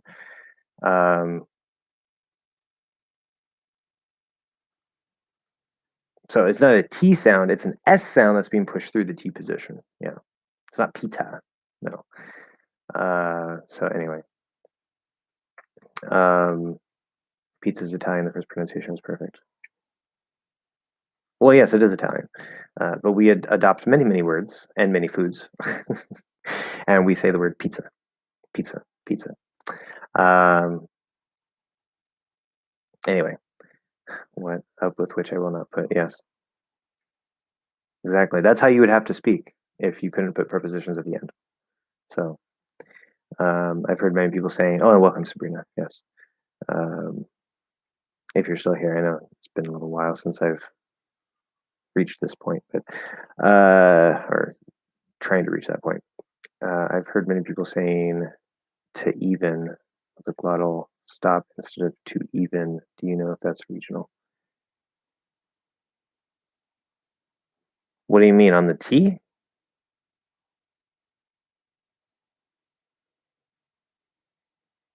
Because I don't think that's even physically possible. Maybe if there's something before to, then maybe, but yeah. Because if I were to try to do a glottal stop, it'd be like even, even, even. Like it's maybe there's something I'm just not thinking of. If you can give me some example sentences, maybe. But I don't think so. Anyway, phrases part 2. You always got to give me all the crazy stuff. Quid pro quo. Quid pro quo. And we don't say like quid pro quo or something like that. No, it's just quid pro quo. This one I've only heard a couple times, like in actual speech. I'm pretty sure people say prima facie. It might be facie. I'm not sure because sometimes a C in the middle will say it as an S or an SH. Like grocery or grocery, 2 ways to say the same thing. It doesn't matter. But prima facie, I would probably try to say it that way. Nom de plume. Yeah, this one it's kind of like we want to say it in a French way, nom de plume or something like that. Nom de plume sounds weird. Like we just say pen name. We changed it into English pen name. So like nobody ever actually says that. Like at least most people don't. This one, I think this would be like, my brain wants to do it 2 ways, and they're probably both wrong. Because this is another one that I've only heard a few times. I want to say either like bête noire or Betty noire. Pretty sure Betty isn't right. But either way, it would be be for that first part. I'm really not sure about that one. This other one, I think we also just changed into English, tat for tat or tit for tat. I think that's what that expression is supposed to be, tit for tat. If that is what I think it is, then we just use the English one, like tete a tete. Like I've maybe I've heard someone use that once. I don't even know what the next one is. Never heard it before. Or if I have, then the spelling doesn't match very well, and I have no idea what this is supposed to be. I would try to say hoi polloi. No idea. Very alien to me. And then, of course, there's a normal way to say this and a funny way to say it that we like to use intentionally. The normal way to say it is coup de grace. Or the funny way that we like to say it is coup de gracie, which is how I prefer to say it because it sounds funny, even though it's not the normal way we say it. Coup de gracie. Just like we say carpe diem, right? Seize the fish. It's supposed to be seize the day, but diem, or no, carp is a type of fish, carpe diem, so seize the fish. Yeah, it's funny. Anyway, how often do you use these, if at all? Well, I think I answered that in the process. So coup de grace sometimes, quid pro quo sometimes. The other ones I would say pretty much never, like if at all. Most of them I've maybe only heard, well, half of them I've maybe only heard someone say like once or twice. So pretty much never. Let's see, I checked it out. It's R colored O. So like or. I'm going to assume that it's O then because you put an O. And what was your original question? I gotta go back, find the question. I know something about reducing it to or I think Yeah, that was it. Okay, so quick lesson on the which I talked about this in I'm pretty sure I talked about this in R colored vowels the easy way part 1. Was it part 1? Should be part 1. Yes, part 1. It's probably towards the end of it because O is one of the last sounds in order. But things about things. So the thing about or, okay, now number one, okay, when you're listening, what you might notice is that some people say it more like or, and some people say it more like are. Okay, now when they say it more like are, it sounds kind of like kind of. It's not. Okay, that's going to be the backwards C symbol, like ah, which I do not have because I use the cot merger, so I have instead of and but for people who don't have the cot merger, they don't say or with an L colored O, they say are with an L colored aw, okay, or however you make that sound. Now, there are some exceptions, but generally speaking, for people who have the merger, most of the time, the OR, in terms of the full enunciated pronunciation, switched to or, away from R to or. Sometimes, like in the word sorry, Americans don't say sorry, we say sorry. So it's actually an L colored fifth vowel, sorry. So there are some exception cases like that, but most of the time, if you're using the merger like I'm teaching you, because it's easier and still sounds neutral, then OR will represent or. However, when we're talking about this sound, there are a couple very important things to keep in mind. Number one is that stressed or is pronounced or. Okay, O plus You're coloring the O. Or. Okay. Unstressed or is pronounced It reduces to just the vowel sound. Okay, including the word or itself. This or that, this or that, this or that. Okay, it's not informal or anything like that. It's just normal reduction. Okay. Now it's always possible to use the full pronunciation of a word that has or. So that's why I can say this or that, especially if I choose to stress it. Like, no, you can't choose both. You have to choose this one or that one. You can always choose to say or, but if it's not in a stressed syllable, most likely it's going to be reduced and change into most of the time. Now, one big exception to that, there are two big exceptions here that you need to be aware of. For, okay, will usually reduce to fur unless it's the last word. Okay, if it's the last word and you say fur, which yes, it's a preposition at the end of a sentence, perfectly fine. Who's this for? Who is this package for? Okay, no problem with that. If you reduce it to fur at the end of a sentence, this is one special case, it will sound very uneducated. Okay, they say like, who's this package for? Who's this package for? It sounds like, which I know it's a stereotype. I don't mean to offend anybody, but the way that that sounds to the average American ear, if you say fur at the end of a sentence, it sounds like a stereotypical uneducated Southerner from the South, right? So it's like, I hit you. What'd you do that for? Right? It sounds like that. So that's the one big exception. Don't reduce it if for is at the end. If any other word is at the end with or and it's not stressed, it doesn't matter. It's just for. It's one special case. The other exception is if you have WOR, okay, and it's actually supposed to be no, actually no, forget that. If you have WOR Like work, word, world. We were talking about some of these earlier, a couple of these. Worm, okay? Now, of course, remember, you can't always trust the spelling. You can't always trust the spelling. So sometimes it might be spelled with a different letter and be the sound or the or sound or whatever it is. But for these words that are spelled WOR, they are stressed, but they are not or. They're spelled with the OR, but they're just a regular vowel, even though they're stressed. Okay, that's the other big exception. So you're not going to say work, ward, world, warm. Okay, in fact, if you do that, this word, this is warm with an R colored O, warm. Okay, and that means like the temperature. So you have to be careful. Remember, we know that the spelling, especially with the R's, right, the R spellings, they're all over the place. You can't always trust them, but in general, this is how it works.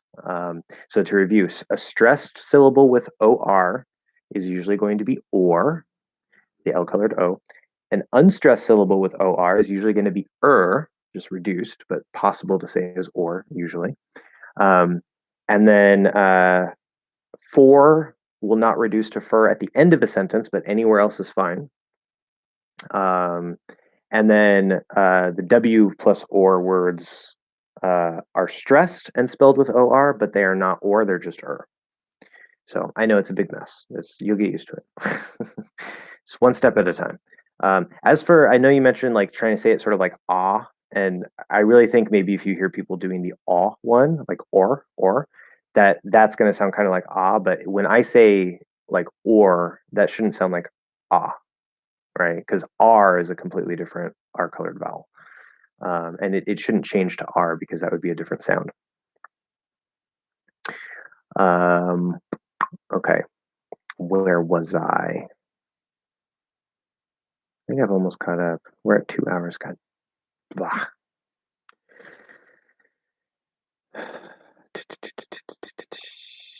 Okay, so is the weak D in after the D sound in Portuguese? Your tongue is more sharp and touches the roof of your mouth, not the teeth.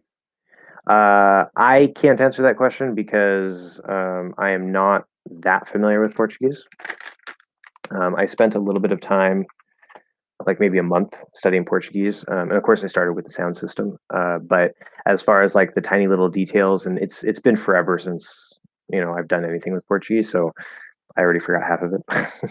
I remember a lot about the nasal vowels because that was a big pain. But as for like the exact details of the D compared to English, I don't know. I'm more familiar with like say the Spanish D compared to English. But what I will say about that, because I've gotten some questions about that recently, the way that I have traditionally taught this T is that like an after or a mistake or whatever, is that it is a T sound because it is a T. Okay, it's not a D, it's a T. And I used to teach it that way, but more recently I've decided I'm going to slightly change the way that I talk about this because even in the speech of natives, it's after when you have T, like an unstressed or the T at the start of an unstressed syllable after certain consonants going into vowels. So that could even be between words, or like in this case, there's the vowel after the T. It sounds so similar to a D that it might as well be a D. It's like it doesn't matter. If you intentionally try to say it as a weak D after instead of a special sort of weak T, that's again, it's a weird, it's like a fifth kind of T, like after. It's even in the speech of natives, as I said, it's going to come out usually closer to a D than a T anyway, but it is supposed to be a T. It's like a weird special kind of fifth T because there's 4 T's in English, American English. So yeah, calling it a weak D is fine. As for the placement after, duh, duh, duh, duh. It's placed in the same place the D is normally placed in English. So if that matches Portuguese, then there you go. Yeah. But it's not necessarily, I wouldn't describe it as sharp, like straight up, There's a little bit of flatness to it, to the T and D in English, just a little bit of flatness on the tip. But it definitely doesn't touch the teeth. Yeah, you're correct. So it'd probably be very similar to Portuguese, but that would include all Ds except for the flap. The flap would be the special one because that doesn't actually close. Words like embrace, do you pronounce it M as in bed, brace, embrace, or embrace? So I as in, okay, so A as in live, both ways. Okay, very good question. There are quite, when we talk about English reductions, okay, there is very commonly, for words like, say, for embrace, right? This is a good example. The full pronunciation of the word will use one sound, right? Because obviously we usually reduce it. And so the most common way to say it would be with the reduction, but that doesn't mean that you can't say it with the full pronunciation, okay? And I think, again, I don't follow everything that other teachers do, but I get the impression that some teachers, maybe they sort of emphasize the fact that there's the reduction. And so, oh, you don't say embrace, you say embrace, right? And then they just leave it at that. And they don't tell you the fact that the full enunciated word does use that M, right? And you can say it that way. It will sometimes naturally just spontaneously come out that way, but it's very likely that it will be reduced. So especially if maybe you're emphasizing, right? Usually the stress goes on that stress syllable, but this is the unstressed syllable. You can still, if you're enunciating or really emphasizing, you say a deep embrace. Embrace. There's nothing wrong with that. It's very normal. Random calls. But 9 times out of 10, M in this word will reduce to im. Okay, embrace, embrace, embrace. And in fact, you can even reduce it to a schwa if it's a super, super small, like quick schwa. Embrace, embrace, embrace. But it's probably gonna be more of an I. Not all cases, but many cases where there's a reduction to I or you can use it or it doesn't matter. Not all the time, but in many cases. Even though the dictionary will only give you one of them.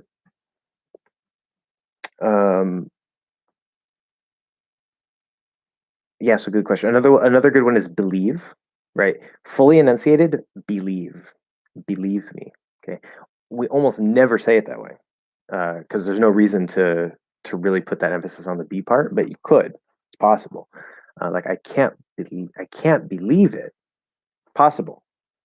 Most likely we're going to reduce it to either it or both work here, bit or ba. There's no difference. Believe it, right? Naruto, believe it, right? Or be, right? I can't believe it. I can't believe it. Now it's not a nice clear stressed right? It's not believe it. That's going to sound weird. It has to be super small and short. Be instead of believe it. Okay, so. Could you say any sentence with intonation and without it? Curious how much difference it'll cause. Interesting question. It's not possible to say a sentence without intonation. There's always going to be some sort of intonation. Let's say if I try to intentionally just make everything flat, and I say, yesterday I went to the beach and I had a lot of fun. There's still intonation to that because since I tried to pull out all the intonation, the effect is now it sounds like I have a tone, right, an intonation of being really, really bored, maybe really sad, and just not caring. Okay, so it doesn't matter what you do, you can't just remove intonation. Depending on how you use the sounds, like how you lengthen them, how you make them louder, because obviously there's the normal stress that makes it louder and longer, but then you can you can extend a sound a bit, like I just said, you can extend a sound a bit, right? I'm sort of emphasizing that word with intonation. So depending on the exact way that you use your voice on certain words and this and that, and then the general flow of the tone. So if I'm just talking like this all the time, it's like, yeah, I really don't freaking care, like whatever, okay? But if I'm talking like this, like, oh my God, this is so great. Like I just, oh, we got to get all this stuff done. Like, let's go, right? So it's going to sound upbeat, it's going to sound downbeat, but there's always going to be some sort of intonational effect based on how you're saying the words. So it's a good question. Yeah, but that is basically my answer. um, I will add really quick that right when we do say like sentence analysis and stuff, there's usually something of like maybe a default intonation where like okay, most likely this would be like the key focus word in the sentence and this and that, but we can always change it. Like if I say no, I like it instead of I like it, right? I'm clarifying that it's me, not someone else, right? And you need a special reason to do that. So normally it would be like I like it, I like it. Um, but depending on the context, right, you can also shift the focus word, shift the intonation around, and that's why it's really complicated and it's crazy. Um, but there is often some sort of default intonation pattern without any like special emphasis or emotion, and that just depends on the sentence. So if I say, um, "I like going there every day," this is I like going there every day. I like going there every day. Okay, but if I say, "I like going there every day," obviously it doesn't match the sentence very well, but I could use that. Sounds like I don't care. Or, "Oh, I like going there every day." Right now it sounds a little weird. I want to say love because it's like so much. Like my intonation sounds like, oh, I love going there every day. Like is like it's actually almost doesn't fit there because of the intonation. So yeah. Um, anyway, I love this tenseless idea you're describing. I've always thought about this kind of thing. Good. And welcome to the chat. I don't know if you were here before. I don't remember. It doesn't matter anyway. But welcome. Um, I don't remember everybody because there's so many people. But yeah. Well, I'm glad that you've thought about that as well. I'm going to be, as I said, I'm going to be making at least one lesson on that because I think it's really, really important and can help you guys a lot. And so, as a teacher, I'm guilty of sort of focusing too much on like where to place the sound, which again I think is important, but without the tenseness idea, um, I don't think it's complete. You know, it's like you're missing an important piece that might seem obvious to a native speaker. Like even in your language, like it might unconsciously, you know, it's like it's obvious, like you just put your tongue this way and the sound comes out, right? Um, but it's something that, you know, if you're learning a new language and nobody tells you about where the tenseness should be, you can very easily struggle trying to make that sound because you're just trying to make your tongue like I can't make the sound. Well, where's the tenseness, right? So it is super, super important. I keep wanting to pull this back, and then it doesn't work because there's a straw in it. This is not a good lid.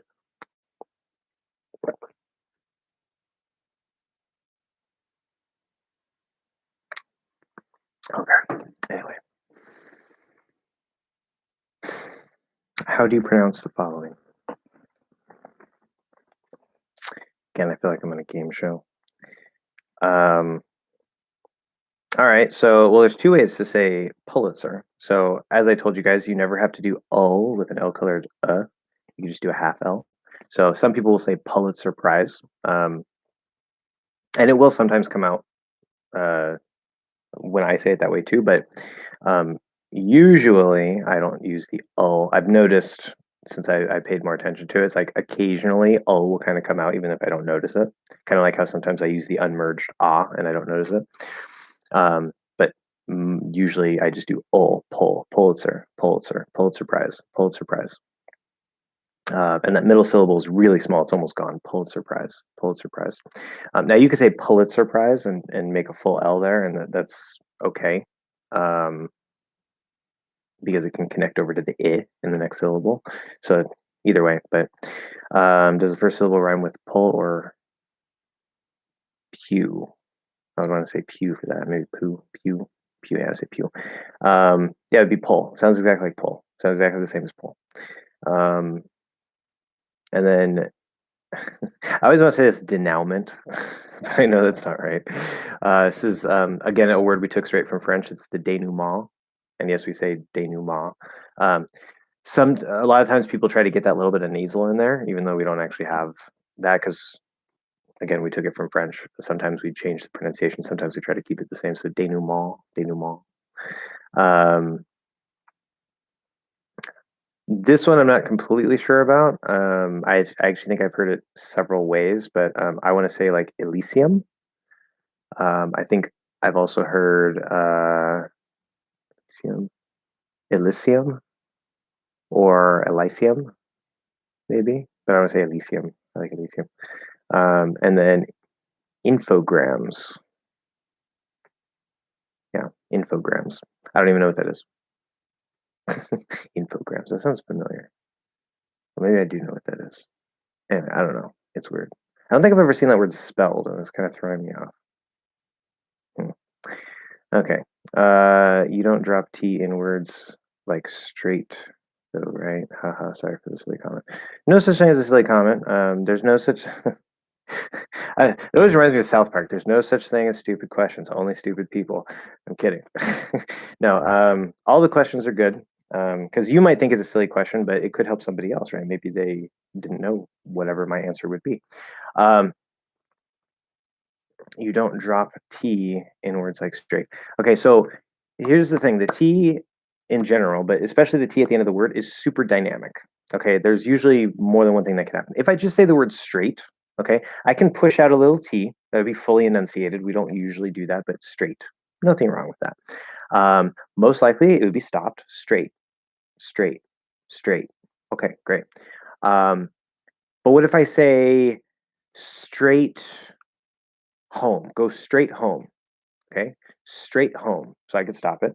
Go straight home. Again, I could still push out that T a little bit. Not likely.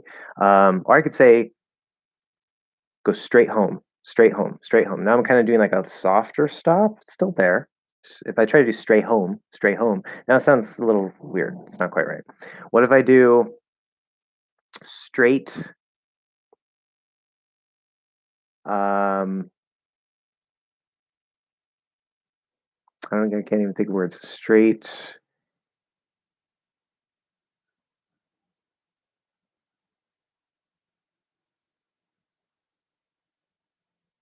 I have a problem. I literally can't think of any words to put after straight. Put straight with some words, and then when I see it, we'll work off of that because it can largely depend on what's after it, right? I was trying to think of like straight and you, but that doesn't seem like good grammar. But if we could put the word you after it, we could say straight you, straight you, straight you. It could blend into a ch. Um, I want to use you or your because that's the most common time when t and y blends into ch. There are some other cases, but I can't think of any. Um, Anyway, can still be reduced to still in fast speech. I still don't know. Still don't know. Still don't have it. Still don't have it. Still don't have it. Still don't know. Interesting. I never thought about that. It sounds good. Still don't know. Still don't know. I think it's if I completely drop it, it doesn't sound too bad. So probably, but I think what it's sort of supposed to be in fast speech is where we don't say like still, right? Because we're speaking so fast and doing that T so lightly that it's kind of supposed to be like just barely there, like still. It's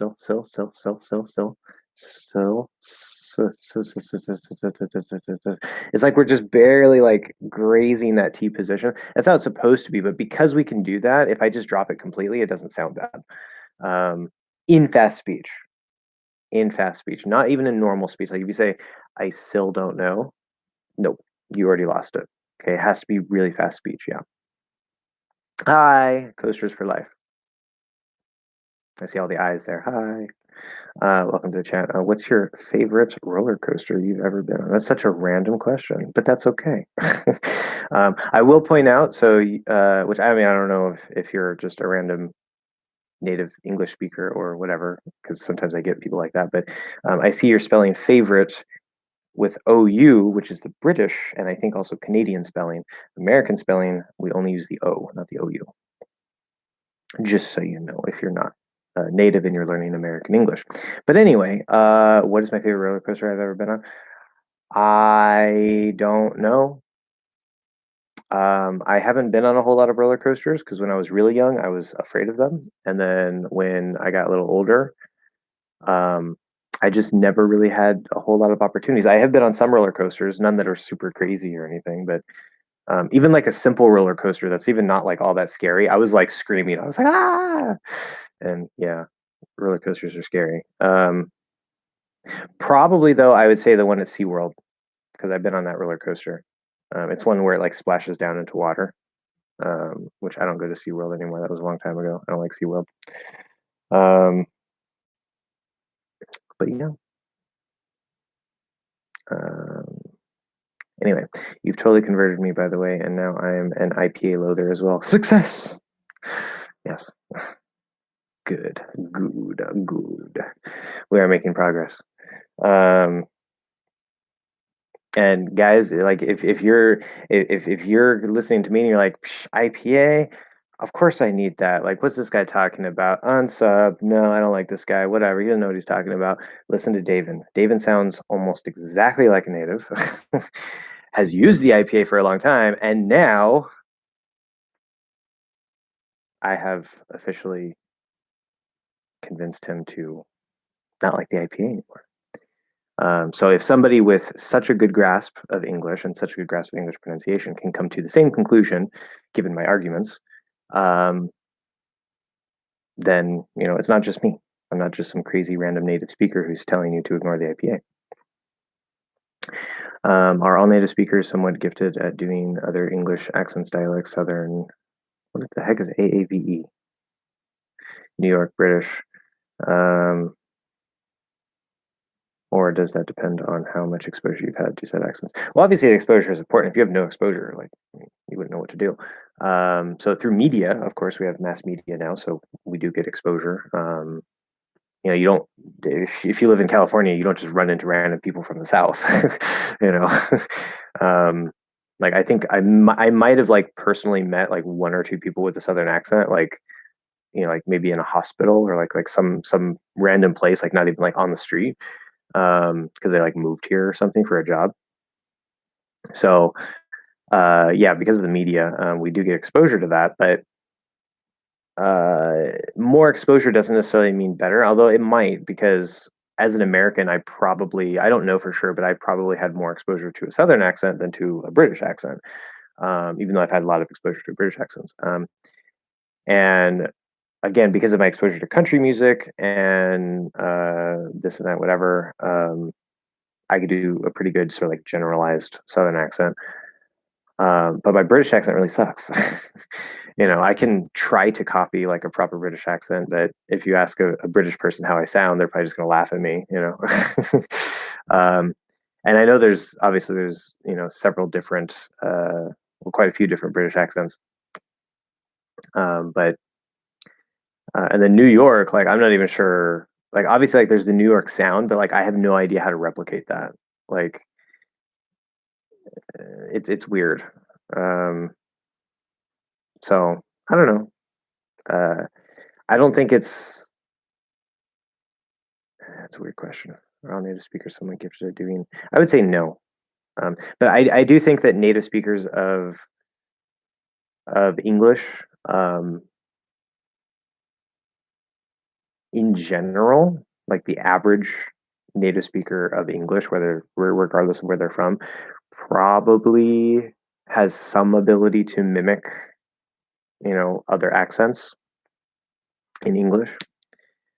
Um, it just might not come out to be like, oh yeah, you sound like you're British. It's just like it kind of sounds like it. So I don't know. Anyway, how do you pronounce? That's a good question. This is another super uncommon word, although I guess these days maybe it's a little more common. Virulent is how I'm pretty sure that's the way I usually hear it pronounced. Is how I want to pronounce it. Virulent. So it's like ear, virulent. Ear, same thing. Saying virulent, there might be some people who say that. I don't know because we think of it like virus, so some people might want to say virulent. Let me see just for reference here. Yeah, it's telling me the same thing. So yeah, virulent. Is there a similar trick to the E one where you could easily go from third vowel to fourth vowel by making some small adjustment with the tongue? Yes, not quite as easy. Asking because most teachers should say or would say to just drop the jaw more. That's not what it is. But in my opinion, it's not about the jaw because I can still make with the jaw open and a lot, and it's still just an Yeah, this is another thing I'm going to be talking about. I don't know if I'm going to include it. Probably not. The a plus nm. But I don't think I can make like a whole separate lesson off of just this topic. Maybe I can, but yes, the okay. Watch. I'm gonna drop my jaw. I'm just gonna drop my jaw. I'm not gonna change anything else in my tongue. I'm just gonna go from and I'm just gonna open my mouth. Eh, ah, ah, eh, ah. See, I couldn't even do it at first. Like my tongue wanted to move. Now it sounds like I'm just dropping it. Eh, ah, eh, ah. That's not an ah sound. The ah has a shape. The ah has a shape. And it's really, really difficult to describe that shape, especially because the way that it feels in my mouth and the way that it looks, if I look in the mirror, do not match for some reason. um, but it has a shape. And that's why we can also do what I call the lazy A, or sorry, not A, the lazy A, where we don't open as much. We're actually about as open as and can still do a perfectly good sound, right? So I can go do right? Position ah, ah. I'm not really opening, like maybe you see a little bit, but I'm not trying to open my jaw anymore, and I can still do a good right? So it's not about the jaw height for versus Um, Now, if you're clearly enunciating and saying it, really, really clearly, then we are likely to really open the mouth more, right? Oh, it's a cat, right? But usually we're not going to take the time to do that. We're going to do probably more the lazy Um, and so if you don't have the right shape, you're not going to have the sound, even if you open your jaw more. You'll get closer to it possibly if you open your mouth more. So it might make it easier to find, and you should be able to do it more open, clearly enunciated. So that's the first place to start. Because if you can get it there, then all you have to do is close your mouth a little bit, keep that same basic shape, and you do the lazy and it's no problem. So But yeah, if we go, as I was saying, like E to I, you kind of just like relax that front part a bit, more or less is very broad description. If we go this probably isn't the only way to do it, but just off the bat, what I'm feeling if I just try to sort of shift without opening my mouth, the feels like it sort of just sits here on the teeth a little bit, and then I take the tip and I sort of do this with it, like along the inside of the teeth here. And there's a certain tenseness to it. So if you just do that, you might not get it. But I'm feeling that my tongue is kind of doing that. It's almost kind of like it's mimicking the E shape, but it's all the way down. Let me see if that's the same actually. E E E E E E E So I can't tell if my tongue is maybe making a little subtle, tiny change. But if I just try to go from E and open down into without really trying to change my tongue at all, it does sound kind of like an It sounds actually very good. So it might be the case that at least 95% of the E shape, if you just drop down by keeping that E shape, you should theoretically be able to make a good sound. And then the difference between and would be a mirror to the difference between E and because if we go E, well, E, a, a, E. So I guess it's not an exact mirror, but you know what I mean. We're going from the shape, relaxing the shape, going into the shape, right? So it's kind of not a perfect mirror in terms of exactly what we do, but you get the idea. So I guess I have to include that. Let me actually make a note about that. I have all kinds of little notes that I'm taking from the classes that I have because whenever I coach someone one-on-one, Sometimes the explanations that I've come up with before work really well. Sometimes for some people they don't, and I have to think of new ways to approach things. And so I've been taking down all these notes of like little tips and stuff that I'm finding to help different people find the sounds. So look forward to that. Another tip to make the schwa shift tense from ah. Yeah, okay, that's another thing. Anyway, let's do use E shape for ah. All right.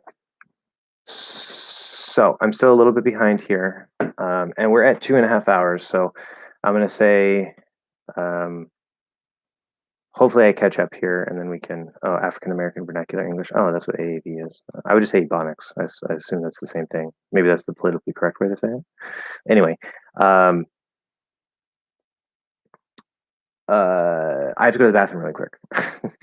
But we are going to have to finish this up relatively soon. Maybe we can go another half hour. But just so people know, I'll be right back.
I return.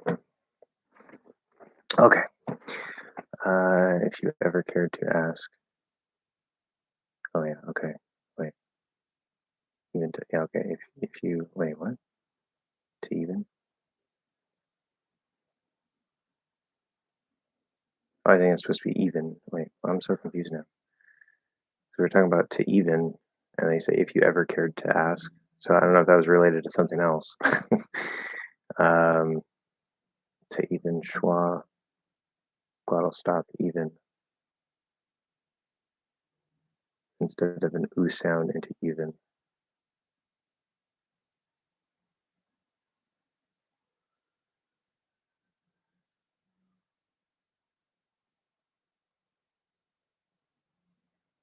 Hmm.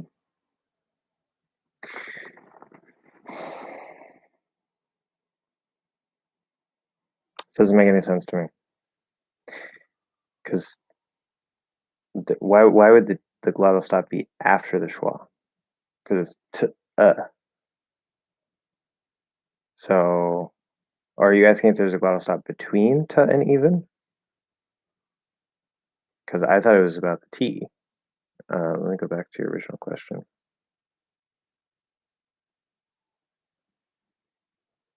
What was it? To even with a glottal stop. Ah, got it. Got it. I think I understand now. Okay.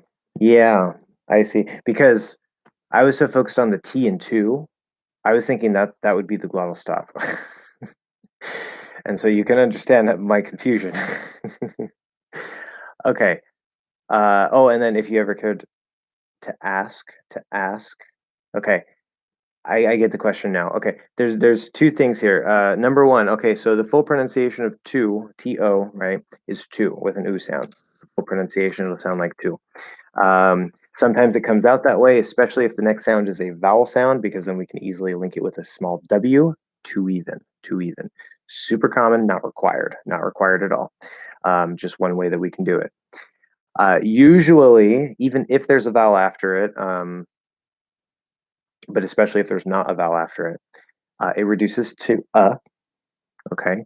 And we know that right? To. Nice. Now, That's the first piece. Okay, so you don't have to say to even or anything like that. You can always reduce to ta. It doesn't matter. But this glottal stop thing. Okay, I talked about this in my most recent lesson about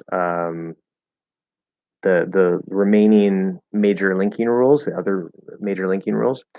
And it's actually specific. It's at the end of the video. It's what I call anti-linking. This is a good, perfect example. I'm glad you brought this up because it's quite timely.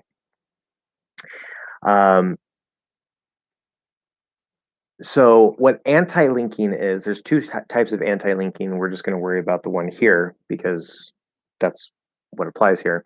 And this is applied to vowels. The thing that you guys probably don't know, and the thing that maybe some teachers talk about, I don't know, is that technically speaking, English vowels start from a glottal stop. Okay, now if this is mind-blowing news to you that you've never heard anywhere else before, it's absolutely true. Technically speaking, English vowels start from a glottal stop. Now, if you are flowing from sound to sound, right? If it's in the middle of a word, like say to even, right? Like I'm too lazy to even get up. I'm too lazy to even get up. You can flow. Vowels flow into vowels. Vowels don't usually connect to consonants. Vowels never connect to consonants, but they can flow into the next consonants, consonant sound, whatever it is. And we're not going to stop them. Okay. Now, however, so English generally likes to flow.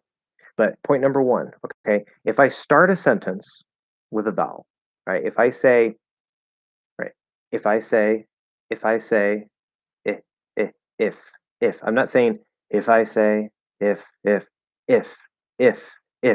I say, okay, even, eat your dinner, eat, well, eat your dinner, not eat your dinner,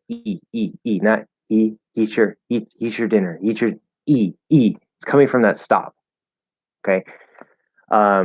So if there's nothing before a vowel and you say a vowel, you're supposed to start it from a stop. Okay. If you're speaking really quickly, you don't have to do that. If I say eat your dinner, eat your dinner, eat your dinner, eat your dinner, then it's fine. You don't have to start it from there. But in normal speed speech, usually, and especially if you're enunciating, eat your dinner, eat. Okay. If you do that, notice it's not if you do that, okay. But if there is something before it, like I said, it's in the flow of a sentence, we're not going to just stop it because we like to flow, okay? However, it is possible, okay, depending on the flow of my speech and how it's coming out, or maybe how I emphasize. So it's like, um, I'm too lazy to even care. I'm too lazy to even care. Right? Now, using that flow, using that sort of intonation, it gives a certain effect to it, of course. But depending on how the speech is coming out, okay, how you're slowing things down, speeding things up, how you're emphasizing things, how you're chunking things, right? And maybe you have to like take a second to think. So there's a little pause, and then the next word starts with a vowel sound. It's going to start from that stop.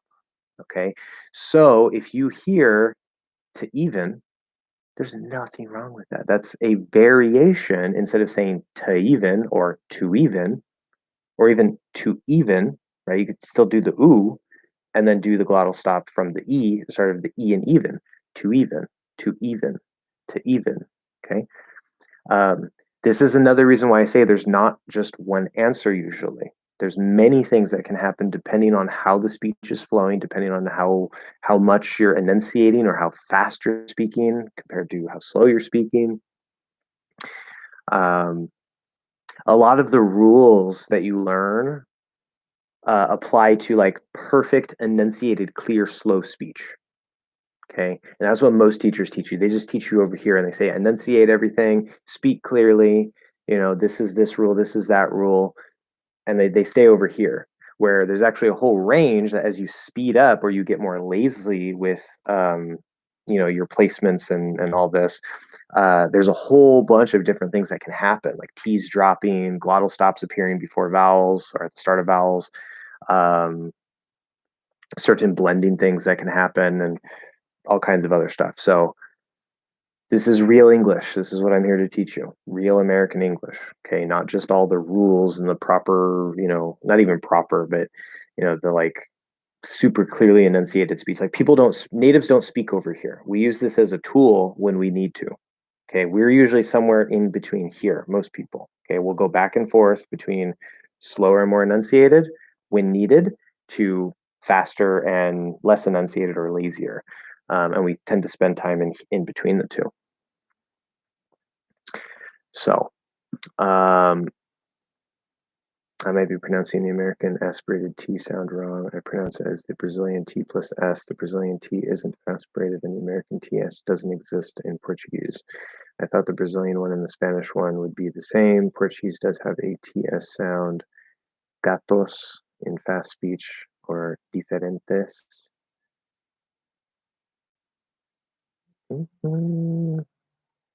Really? I mean, no matter how fast, maybe, I'm not a native speaker. Oh yeah, we're talking about Portuguese. They're talking about Spanish. Why do I think Spanish is Portuguese? Oh, because you just said Spanish, and then yeah, okay. So Portuguese does have a TS sound, gatos, in fast speech. So if you're speaking, so if you say gatos in Portuguese really quickly, it could just become like a TS, like guts, kind of, or guts, something like that. Oh yeah, so it's Portuguese. It's not gonna be diferente. It's gonna be like diferentes, or something like that. Anyway, I don't know. Depends where you're from, but that's not the same as American. Oh, okay, two different people saying things here. Okay, that makes more sense to me too. um,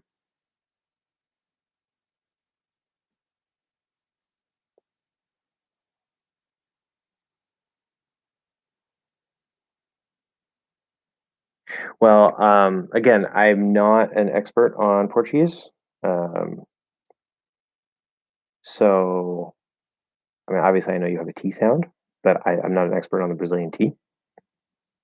Um, so, like, if anything, because I never, really took Portuguese anywhere yet, I might come back to it later, but I was, of course, trying not to sound Spanish. I don't want a Spanish accent, but obviously, a lot of the sounds are similar. It's just Portuguese has more sounds, and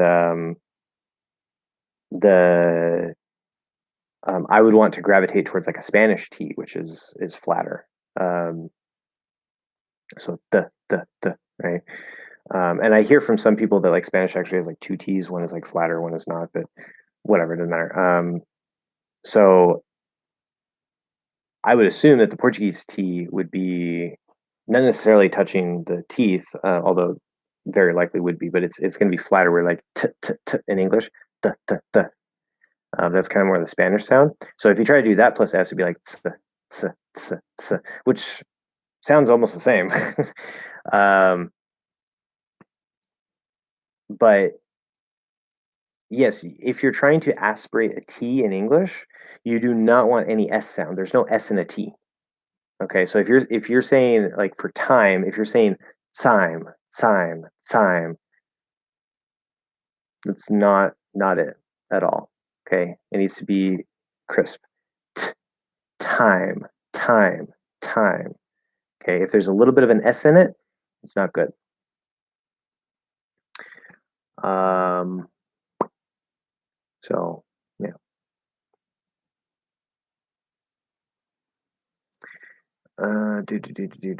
Do. It's not the same as the American ones. So, I mean, that's all I have to say about that. As far as I understand the question. If I knew more about Brazilian Portuguese, I could probably answer that better, but that's all I got. In the latest linking video, you mentioned near the end that all vowels in English start from the glottal stop. Well, I was just talking about that. Is that true even when a word begins with a stop consonant? Okay, so well, be careful, right? I didn't say that. So yes, all vowels in English technically start from a glottal stop, but that doesn't mean that you're going to like every time you see a vowel, you're going to do a glottal stop, right? As I said, the flow will usually smooth out that glottal stop, and it's not going to happen. But if it's like the first sound in a sentence, or all the things that I just said a little while ago, probably before you wrote that, or after you wrote that, then it can come out that way. Like I just said, it can come out that way, right? Um, so in all of these cases, it doesn't matter what consonant is in front of it. If it's a stop consonant, a regular consonant, whatever. Um, if there's something in front of it, it's not going to. It's not the vowel itself is not going to have a stop in front of it. We're going to go dit to ah, da, da, da. It just the sounds flow into each other. Okay, so don't be confused by that. I tried to make that clear in the video, and I know that I probably could have done a bit of a better job, but I wasn't quite sure how to do that in like a quick, easy way. Um, so yeah, don't let that confuse you. Like a vowel inside a word, like if there's a sound before it, if there's a vowel in a word and there's a sound before it in that same word, you're never going to start from a stop for that vowel sound because there's a sound before it. You're just going to go from that sound into the vowel. Is there a particular reasoning behind why people sometimes say scared, like scared? Don't be scared. I'm not sure if it's sort of like mocking um, some sort of regional dialect or whatever, but because I think some people just say it that way. It might actually even be within Ebonics. I'm not completely sure. Um, but I remember I used to have step siblings, and my older stepbrother and older stepsister at the time, uh, they would intentionally say it that way. This is like back in the early 2000s. Um, they would intentionally say they were like, "Oh, you scared? Why you scared?" You know, and I assume it just kind of comes out of pop culture and maybe hip hop even. I don't know. I really don't know because it's not really my scene. So, but yeah, it exists. But it sounds like I mean, if that's just the way you speak, then that's fine. But for people who like it's not the way that they normally say it, and they say it that way intentionally, it just kind of sounds kind of funny, or it just gives it sort of like an effect, like oh, like don't be a baby, like don't be pathetic, whatever. So I don't know, but saying just scared, I mean, like that can give the same effect. So I don't know. It's a subtle little thing. Steve Effects is the name. It's the same sound. Okay, well there we go. Now I don't know how to pronounce the T. Yeah, I don't know. Well, as I said, you want it up here, nice clear contact, full contact, not straight up, little bit flatness just on the tip, not like this, not the. It's too right, but it's not t, a little bit t. Okay. Um, my Mexican American friend, who is native in both languages, said that the T in acting is the same as the T in Spanish, as in tia. No, it's not.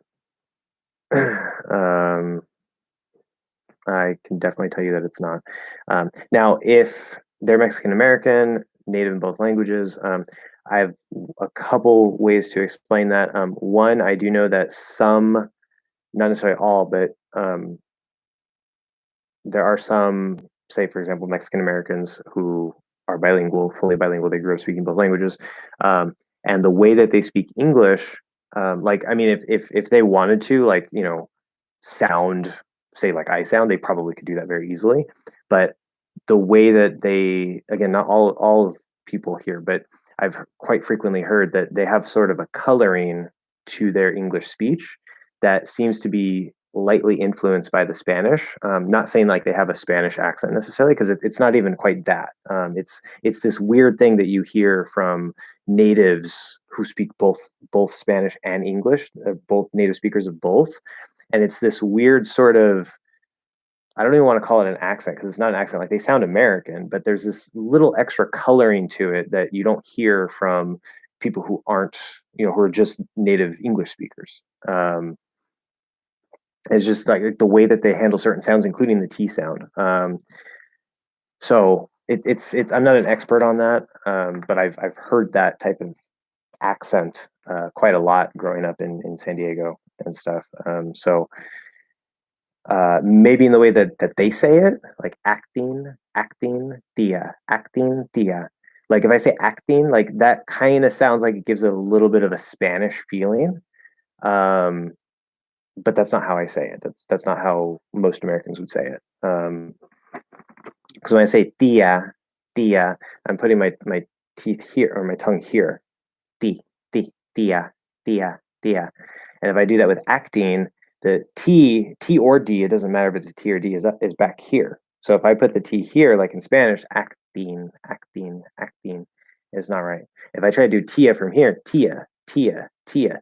Now, of course, I'm reducing the a to because now it's sounding more English. If I do tia, tia, tia, it just, to me at least, maybe it's because I'm not a native, but that sounds like the wrong T. Like it's too crisp. It doesn't sound Spanish to me. So I don't know. But she's from the East Coast. Okay, that's another piece because especially people who are from the Northeast and they're bilingual native speakers, um, that is super, super common to have that little bit of sort of like Spanish, again, sort of like pseudo accent, I guess. Um,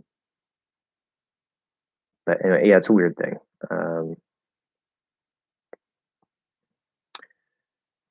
Okay. Unfortunately, that doesn't help because we Brazilians would pronounce people with the ch sound, chia. Um,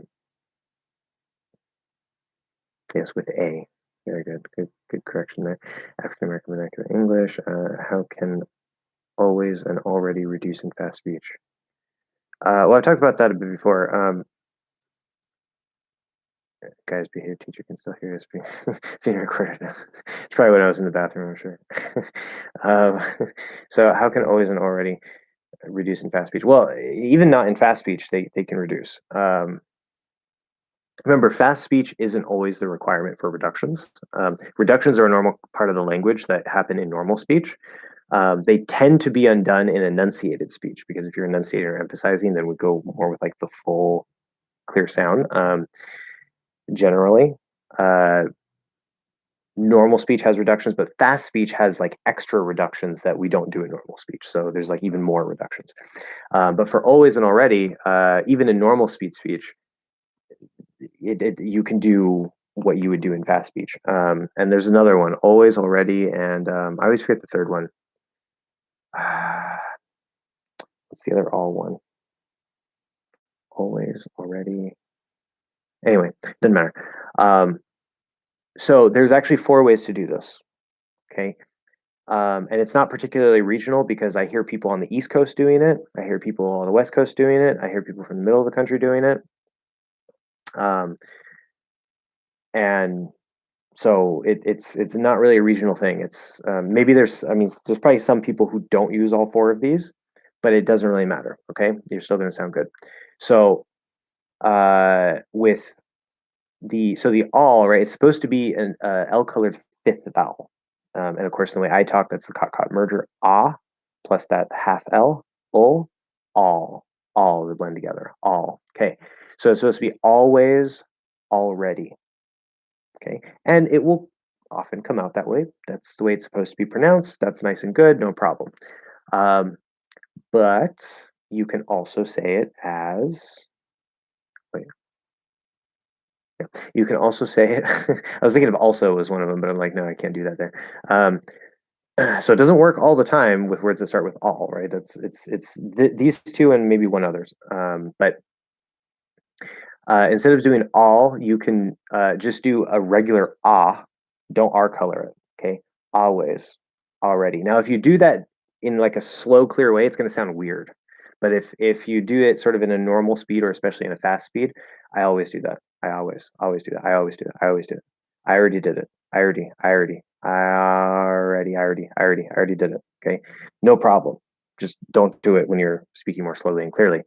Um, if you can also change it to an L colored O and say always. I've even heard Gary V. I don't know if you know Gary V. If you know Gary V, then there you go. But he's from Jersey, right? All the way, literally the exact opposite corner of the country, and he does the exact same thing. I've noticed him use this variation as well. He uses both, but I hear him say always a lot. always, always, always. I use always a lot as well. Always. So the fourth way to do it is to just do an O that's not L colored. So always, always. Now again, if you're really nicely, clearly enunciating this, it's going to sound weird. With the always, it doesn't really matter. Like you can kind of say that more slowly, more enunciate. Like I always do that. That's fine. But if you're doing O without the L, then you kind of want to be speaking normal speed or faster speed, not enunciated. So I always do it. Always. I always do it. I always do it. I already did it. I already did it. I already did it. Already. And it's fine. No problem. So 4 ways to say it. If you keep the L color, it doesn't matter the speed. If you drop the L color, you want to speak faster, but you can do ah or O. Doesn't matter.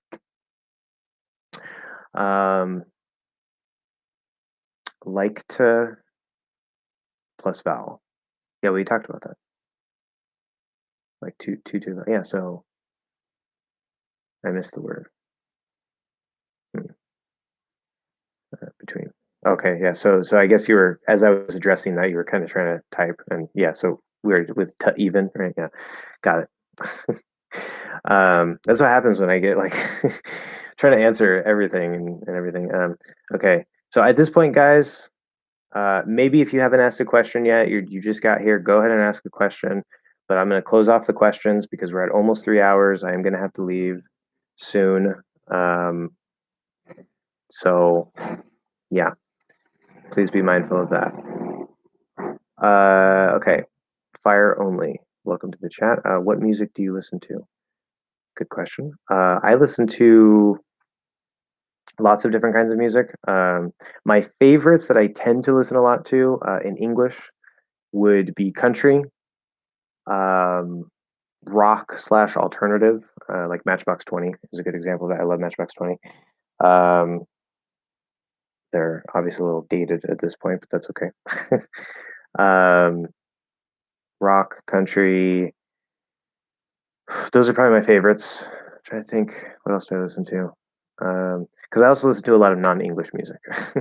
So I'm trying to think of music and like all the different like Spanish music is coming to my brain or the Japanese music is coming to my brain. I like a lot of I know Ed Sheeran is sort of like a blended thing. He's sort of like hip hop, pop, rap type hip like mix sort of in a way. I really love Ed Sheeran. I think he's good. Not all of his songs. Like, I don't like all the songs of everybody, but he has some really really good songs. Anyway, yeah, I like different kinds of music. There's some music that I don't really listen to. Like I mean, like I like classical, but I don't really listen to it just because I don't care.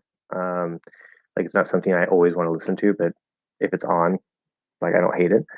Um, Hip hop.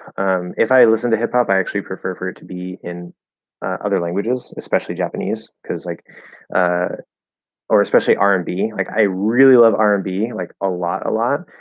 But like '90s R&B was amazing, like fantastic. Especially like Casey and JoJo.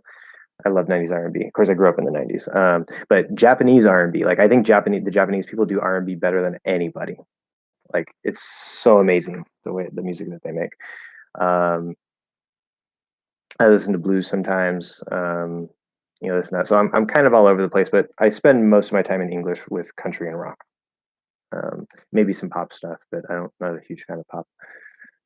So, and then I don't tend to listen to a whole lot of rap. I just don't really care much for it. I used to listen to Eminem, but these days I don't really care. And then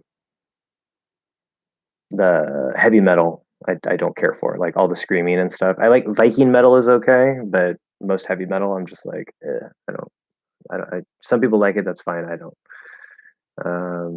Hey, could you help me? How do natives pronounce can't I, don't I can't flap the T, so how would it sound? Okay, so here the T is not going to flap because in order for a T to flap you need a vowel before it and a vowel after it.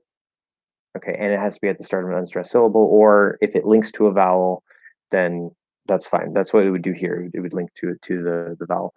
So you have to be careful, right? Because a lot of the time, a T at the end, there's going to be a vowel before it, but there are cases where there's not a vowel before it, there's maybe an N or an S or whatever. In the case of these negatives, can't and don't or won't, you can either just do a weak T sound, right? Can't I, or don't I. Sounds a little more enunciated, it's fine. You can stop the T, which is probably what we'll most commonly do. Can't I, don't I. Or actually, so stopping would be very common, but another very common thing to do would be to apply the NT plus vowel rule. That's actually probably the most common thing we would do. So we say, can I or don't I? Okay. Now, in the case of can't, obviously now we're not sure if it's can or can't, and so we're more likely to kind of keep that stop there or maybe push out the T to make it clear. But with don't, obviously do uses oo and don't uses o. So if you say don't I and you just drop the T completely, there's no problem. That's super, super common. So yeah, good question. Yeah, so because I know in like when I was talking about the stop lessons, in those lessons, right? I say like, oh, so at the end it's going to be stopped unless it connects to a vowel or something special happens. That's generally true, but it's very context specific, right? It depends on all the sounds around it. So it's very common that, say, the T would flap, become a flap D when it connects, but we still need the conditions of there being two vowels, right? Um, like one before it, one after it, because that triggers the flap D, right? So when I say if it connects to a vowel, that implies that there's also a vowel before it because that's what triggers the flap, right? You can't just magically flap it because there's a vowel after it. You need both. But if there is a vowel before it and then a vowel after it, then it can flap into that vowel, right? So always be careful about that. Or in the case of like first I, okay, this is another case where we get sort of this like weird fifth T that is technically a T but sounds very similar to a D, and so you can kind of just do a weak D. And that it's because it wants to flap into the vowel, right? So it sounds maybe a little closer to a D, but it can't actually flap because of the S. So first die, instead of first that I, like we can't flap it there because the S. Or of course you could just drop it in ST, you say first I, and that's fine. So there's all kinds of things that can happen, right? All kinds of things.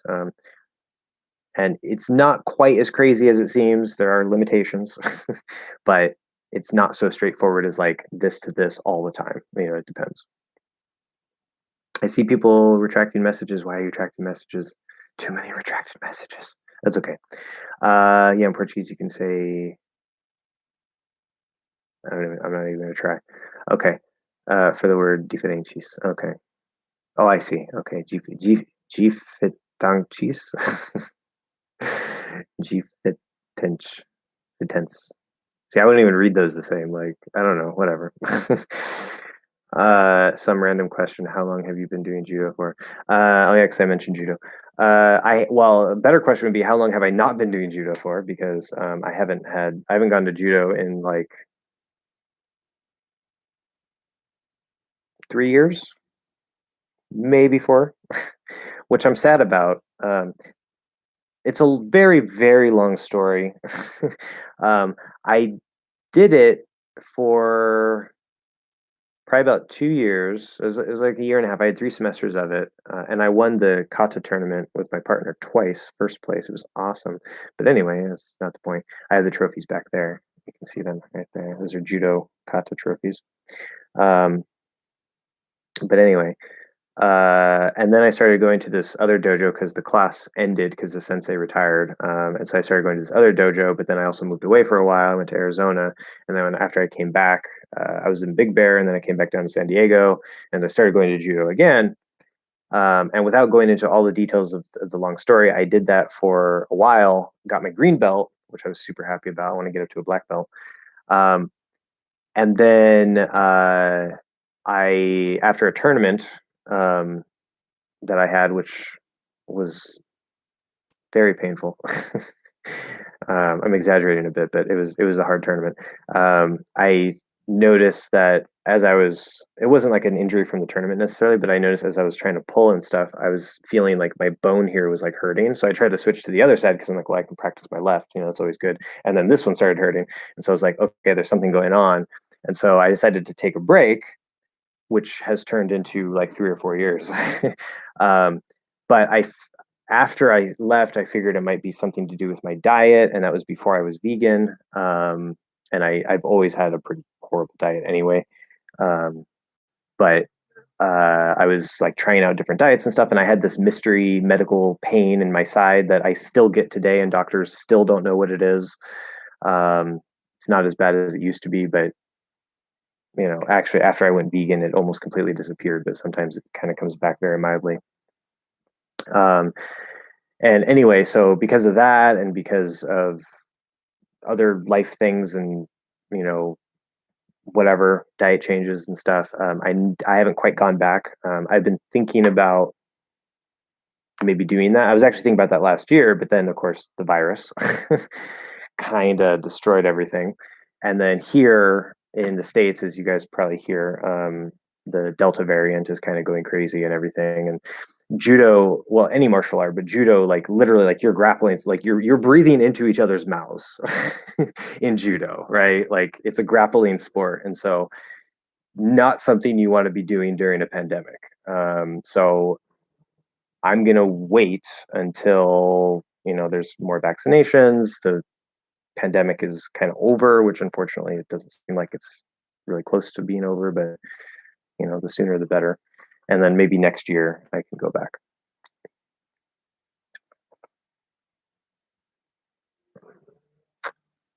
But anyway, can you compare how the word, God, we're over time now. Can you compare how the word two is actually pronounced and how I was supposed to pronounce it?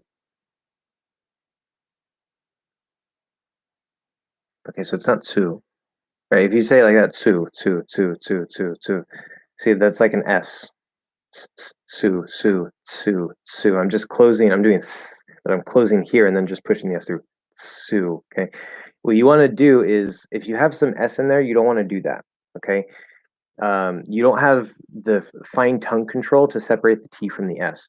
If you do a T, t, t, it should just right. You close the tongue here, so it stops the airflow, right? And if you hold that and you don't release the T, you can't push any air out because it's blocking the air, right?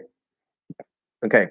From there, you don't want to do like some sort of like thing like this, or you don't want to like slide it or anything like that. That's going to give you sort of a blended sound, maybe some S, maybe some CH sound. You don't want that. You want a nice clear, okay, not like this, not like this, not like this or anything, just right. So t, t, t, t. So you just let that airflow build and then the tongue just releases without sliding anywhere. Okay. That's how we do that. Um, where if you're doing ts, you're here, but then you're not pushing the T down. You're sort of letting that S, you're creating a small opening as you gently pull that position open to let the air of the S through. So you're trying to push air through that closed position instead of releasing it with a clean cut. If you do the TS, right? Normal T, you want the clean cut, clean break. Yep, you're right. Bilinguals tend to have that coloring sounds. Your parents affect your pronunciation too. Yeah. For example, if your parents are from Korea or Japan, even if you are a native speaker, you're somewhat affected by it. Yeah, I mean, yeah. So, um, it's an interesting thing that happens, and I've noticed it doesn't necessarily affect everybody. Um, and as I said, like if you are, say, if you grew up American speaking and Japanese speaking, like maybe you have a little coloring, but like if you want to, it's like I would probably say I assume all like African Americans, which not all of them, use Ebonics or the African American vernacular, or whatever it is. Um, but uh, and again, I've said many times, there's nothing wrong with how people speak. Native speak the way they speak. But I know that, they can kind of go between this sort of like, oh yeah, it sounds like General American, and it sounds like, this sort of like Ebonics type sound. And like the way that they, sort of like break the grammar compared to the General American, and then, like they can go between them. And so I think it's the same, like, say, if you speak Japanese and English natively, you might have some Japanese coloring to your speech, maybe, not guaranteed, but maybe. And then if you chose to like really like, okay, I'm gonna, you know, I don't want that coloring, like you can intentionally remove it. It's just kind of like, I think it's something that for some bilingual speakers, it can kind of just happen because like, whatever, like it doesn't matter either way, but I don't know. I'm not an expert on that. I love Matchbox 20, Matchbox 20, yeah, too. One of my favorite bands. Yeah, they were really good back in the 90s, early 2000s. But, okay, your demonstration of a flat English T some minutes ago, what you thought the Brazilian T sounded like, was a perfect example of how I hear people saying Victor, chapter, acting. That's the last one. Yeah. So, yeah, but again, I'll say, I can tell you right now when I'm saying Victor, chapter, acting, my tongue is up here. It's not here. Okay, if I do Victor, Victor, chapter, acting, so even to go back into the it doesn't work. Like it's really hard to do. I feel thur. Um, so I would say that this is a bit of an ear training problem. Share the Japanese music as well. It was great catching up with you. Have a great day and thank you for the live. Yes, no problem. Thank you as well. I don't know what to share about Japanese music. Recently, I've been listening to a lot of Spanish music. I don't know. I just listen to random Japanese songs. Monkey Magic is like one of my favorite Japanese bands, so you can look them up. Monkey Magic. Um, Benny K. I used to listen to them a lot. Anyway, I just want to thank you for this fantastic initiative. These live chats have been simply amazing, extremely helpful. No problem. Glad to help. That's why I'm here. That double T was supposed to be an English flap D or a Portuguese R. Which one? Where? Who did what? I'm so confused. What did I say? Cool stuff. That's how GSP, the French Canadian MMA fire sounds like. Exactly. That's. Oh, he says chapter and Victor. Okay, interesting. But which double T? I'm so confused now. What double T? You can probably do GSP impersonation. Yeah, so GSP, MMA, George St. Pierre, right? I'm vaguely familiar enough. Like, I don't really watch MMA, but some of my family does, and I'm pretty sure that's George St. Pierre, right? The very, very amazing MMA fighter.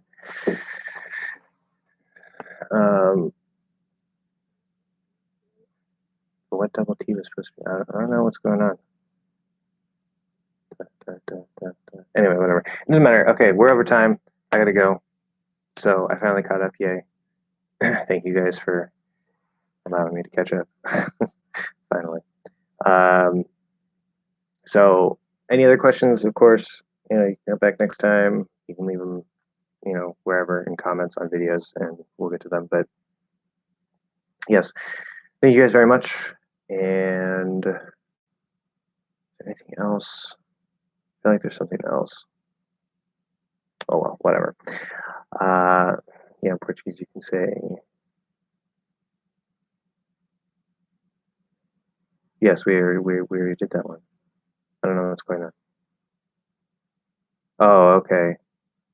Oh, so how I said it, like G for tense or something like that, or for tongue. Oh, okay, whatever. Yeah. So okay, thank you guys. I don't speak Portuguese clearly, so I'm going to say it in a weird way. Who knows? uh, but yeah, I'll see you guys next week. So bye for now.